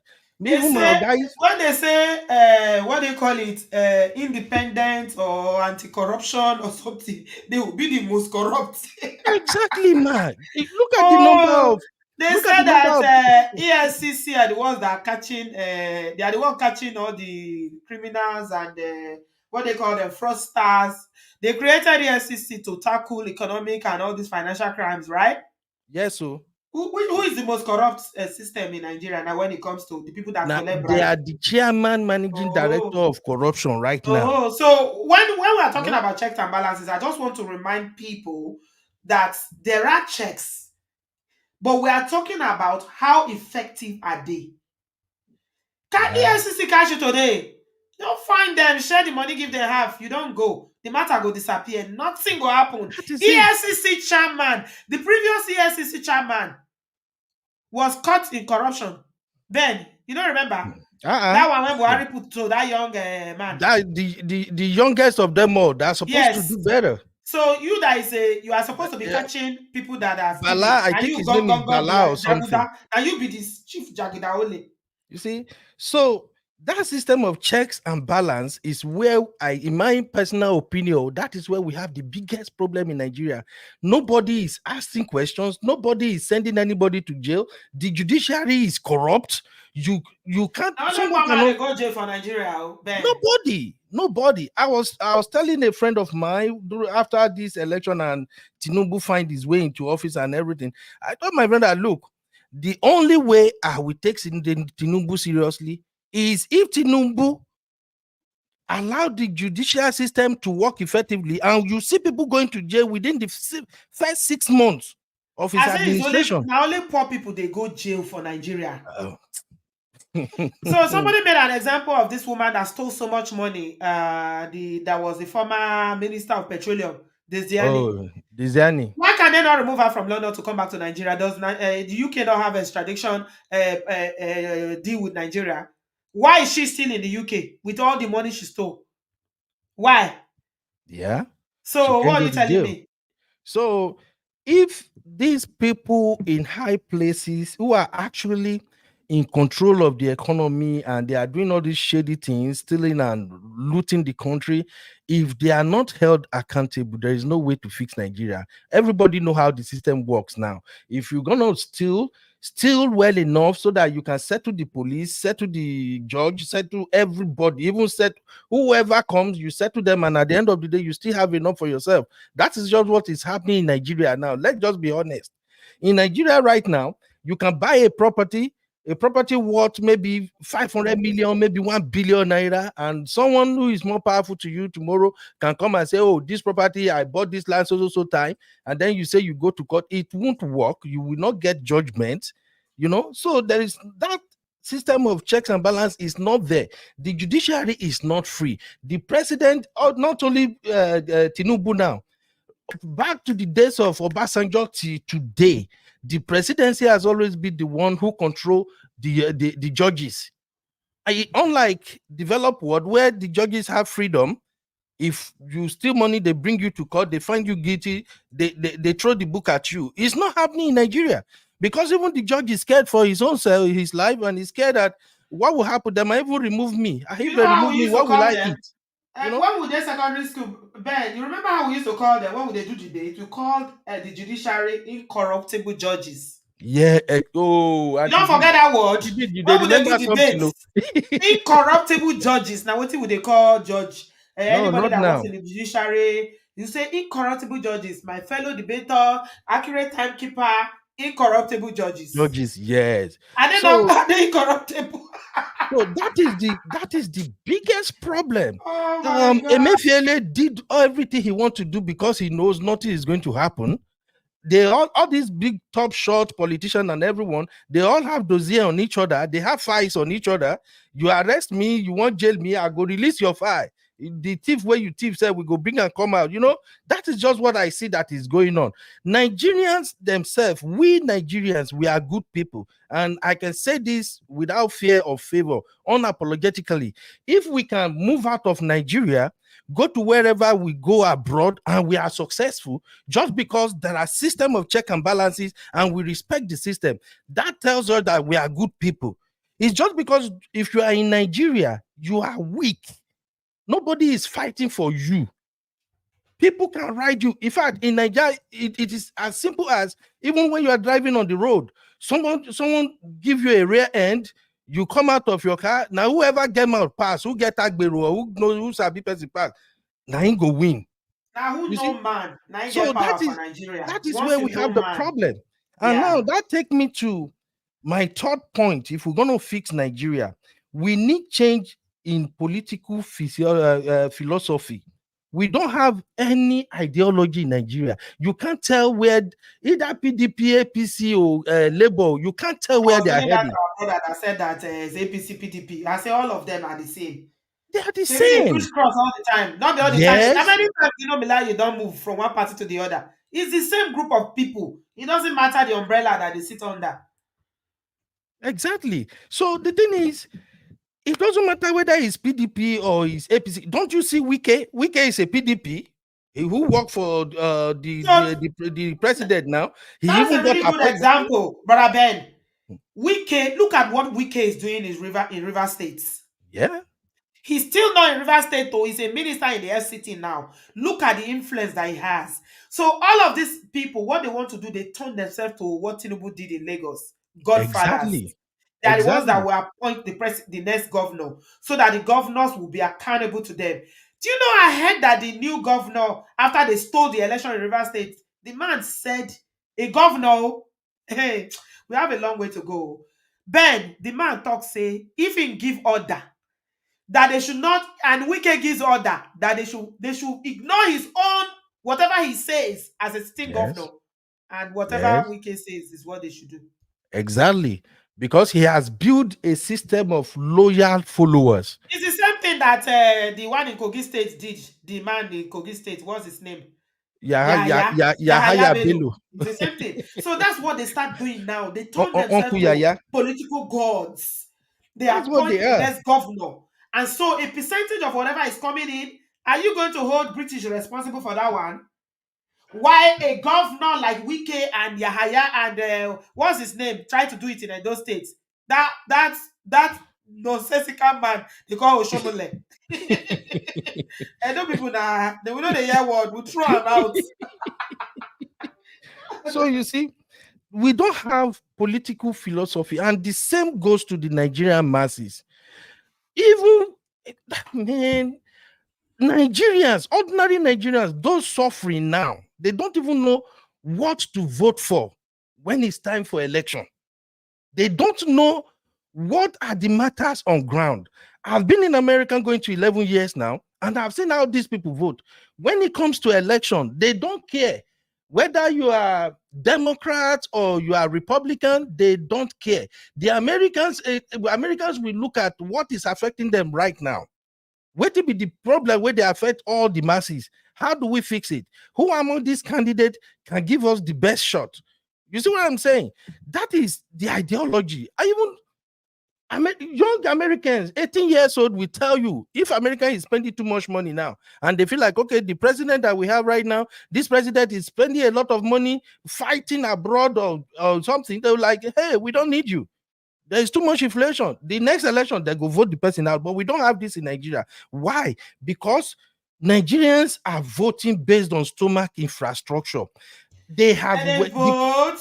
The Then they politicians, vote. Now vote, they make them win the election. we Ben, why understand. they talk like this We now? understand, Have you forgotten Auntie how much B. INEC? We are talking for if we want to start talking of corruption, we know go come out here.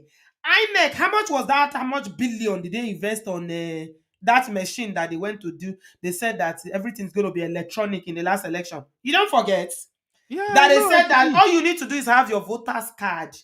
That everything will be documented electronically. Once you vote, it's computed. There is no collation or all that nonsense. It's done immediately.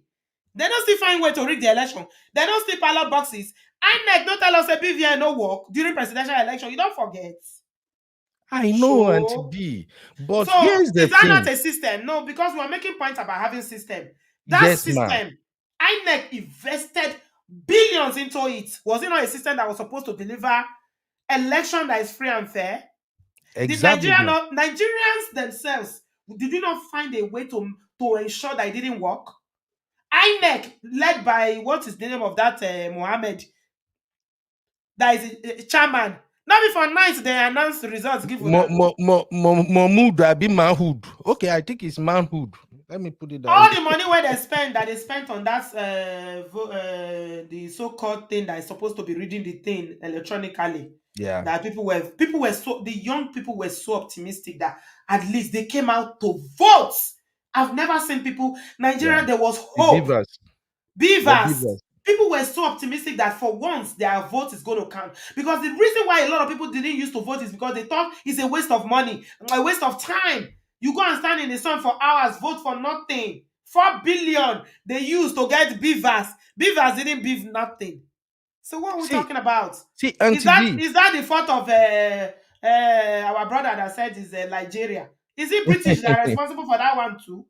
See, Auntie B, we are talking about how to fix the problem, right? So I'm just presenting my own. I hear you, my brother. Yeah. Honestly, You see, Ben, you are really analyzing it, and everybody in the comment section. I see what you are saying, but I'm also telling you that if we are talking about these things, I'm thinking how somebody will be sitting down thinking of how to corrupt that thing, no matter how good it is. exactly. And that is why I'm gonna move on to my next point, which is where our people need to understand that at this point now we have to separate religion from politics, because the politicians, you can see from the last election, it was obvious that the way people are interested in that election, especially the youth, the way they were coming up, everybody is tired of the Buhari administration, and the politicians know that this thing is not going to go in our favor, even though they know we're going to ring it, we're going to do everything. But with the way people are like standing on their ground, that you know what, I'm voting for so person. That's why I like one of my friend. I'm a Batified. I'm obedient. My friend is a Batified. We argue all the time. He stood on his ground that he's canvassing for Tinubu, and I said I'm canvassing for Peter Obi. But the politician now looked at, look, the way this thing is going, these people are not moving. No, it's like Nigerians are ready to vote this time. Then they brought in the mixture of religion and politics. The pastor started following P2B. The imam started canvassing for Tinubu. The problem now is that when it comes to religion, Auntie B and many of my sisters and brothers here on Obodo Farm, you guys have said it multiple times. Religion is our opium in Nigeria. Once you throw religion into anything, forget it. Even the person, the most educated among us, we forget education. Our phone. Our people will say our phone. Once you put religion, our phone, it's done. It's finished. Honestly, Auntie B, in Nigeria, if you want to scatter any better thing for Nigeria now, just put small dose of religion or small dose of tribalism. You don't finish with that. As I'm speaking right now, if I want the comment section to vibrate now, let me just say one thing about Yoruba or Igbo now, or I'll say something about pastor or something now. The whole comment section, we go forget everything over the talks this morning. So the politicians understood this system. They understand how it works. So at that point, when they know that Nigerians are ready this time, we're not going to have it our way the way it used to be. How do we go about it? That is when they start talking about, oh, Muslim, Christian, Muslim, and boom, everybody, even a lot of people who see who have made up their mind that, look, we can't continue like this. We need a change. This is a fresh blood. Let us do away with PDP and APC. The moment that propaganda came out and they start talking about, oh, Muslim ticket, there's nothing wrong. And Christian, and then all the pastors and everything, people who are not supposed to even comment in political things, the pastors will stand on their pulpit. Hey, I know we vote, I will do this. And that was it. That is how the politicians were able to get us.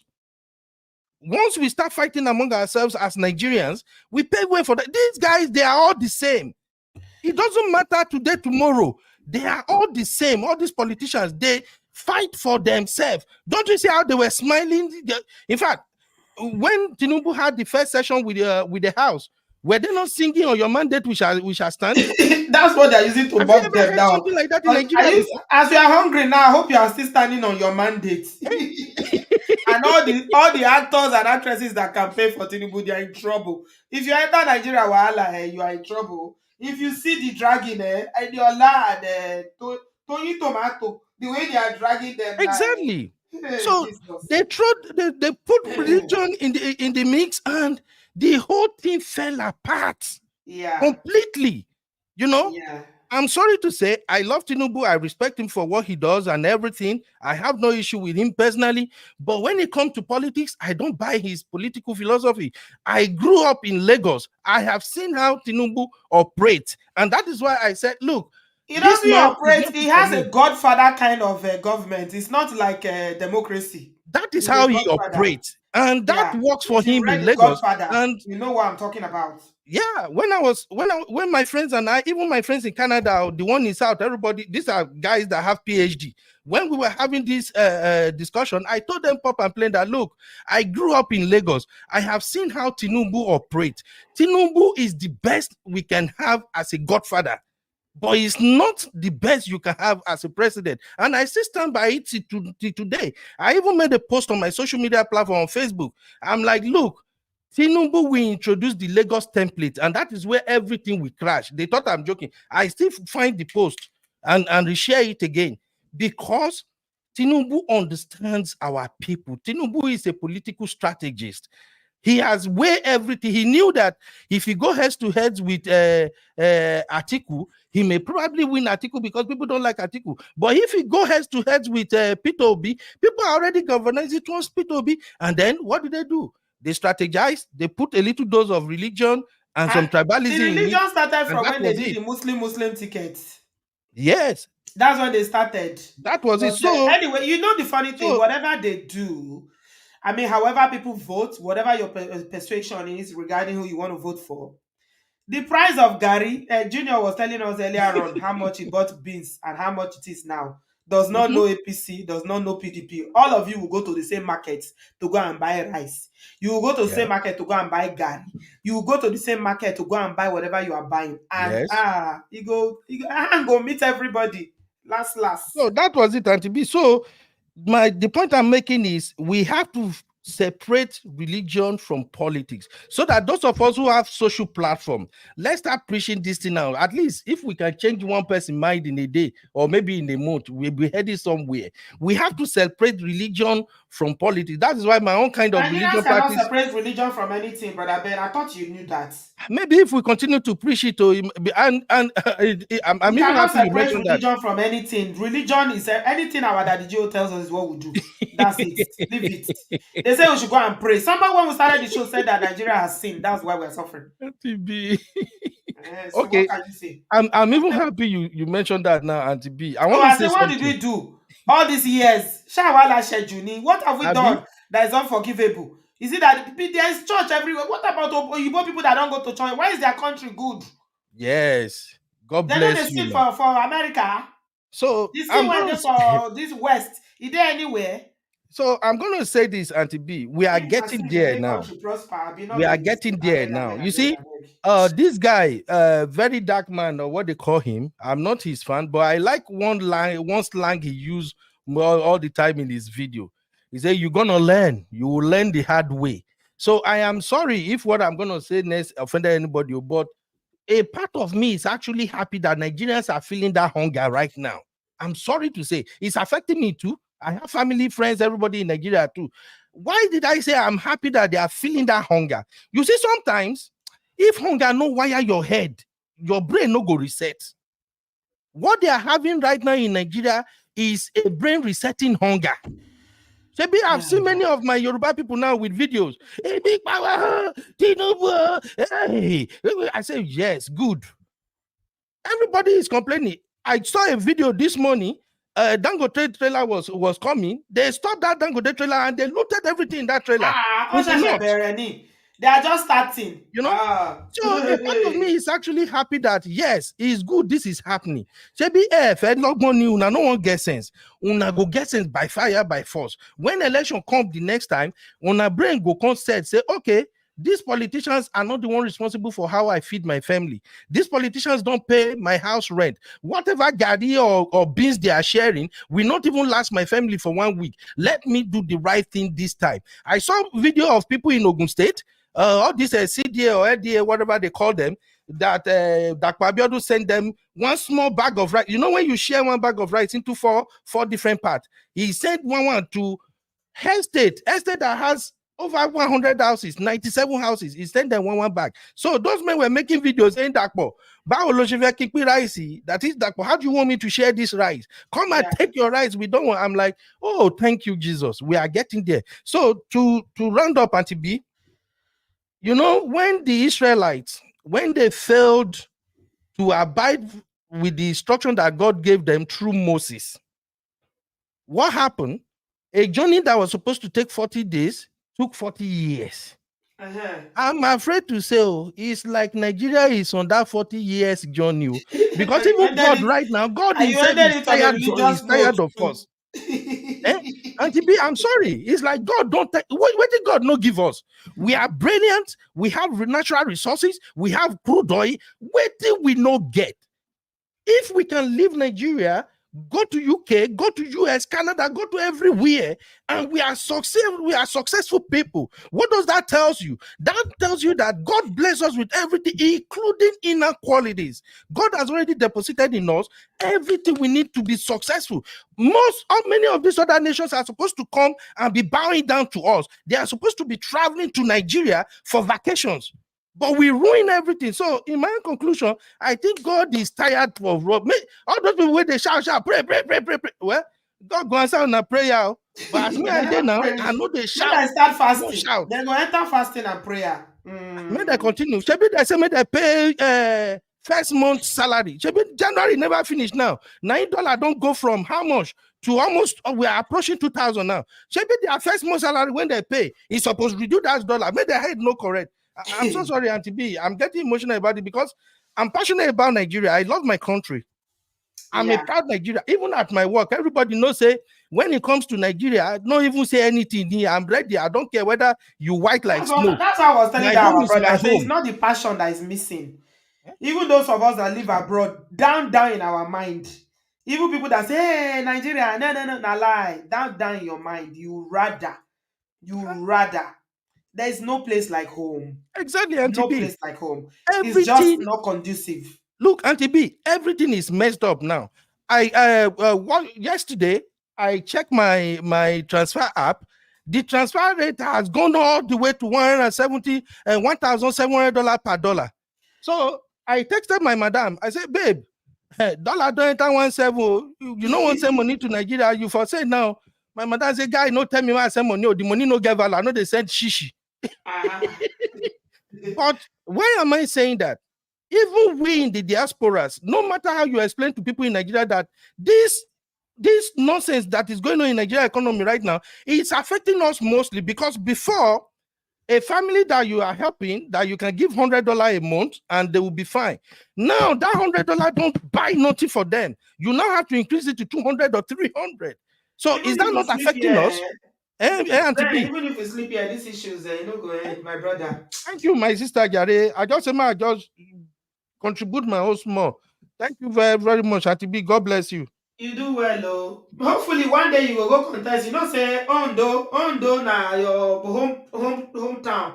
So maybe someday you go there, go try to run contest. Me when they say I resemble Igbo, you know my last name. If I call my last name, you go say I know be Yoruba. I know they pass my boundary, Auntie B. They say you resemble Igbo, but you be Ondo man, so it no matter.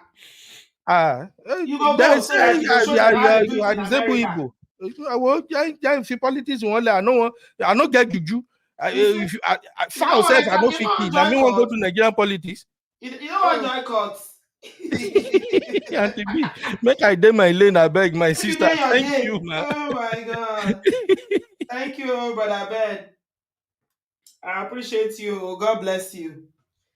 Well, I say thank you very much. You know, easy. These issues, they are deep.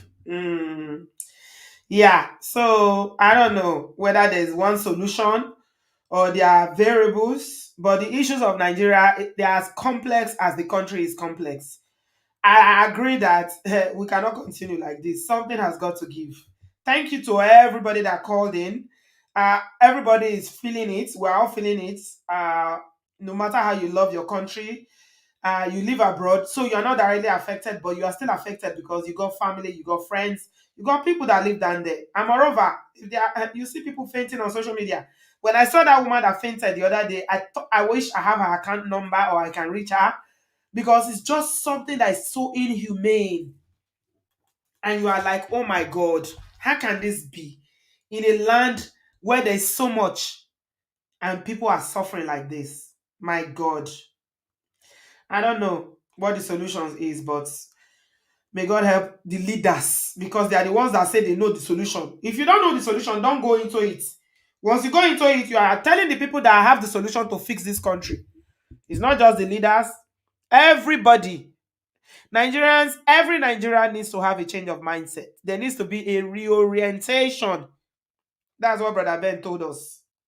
We need to change our outlook, our mindset. We need to think collectively if it's possible.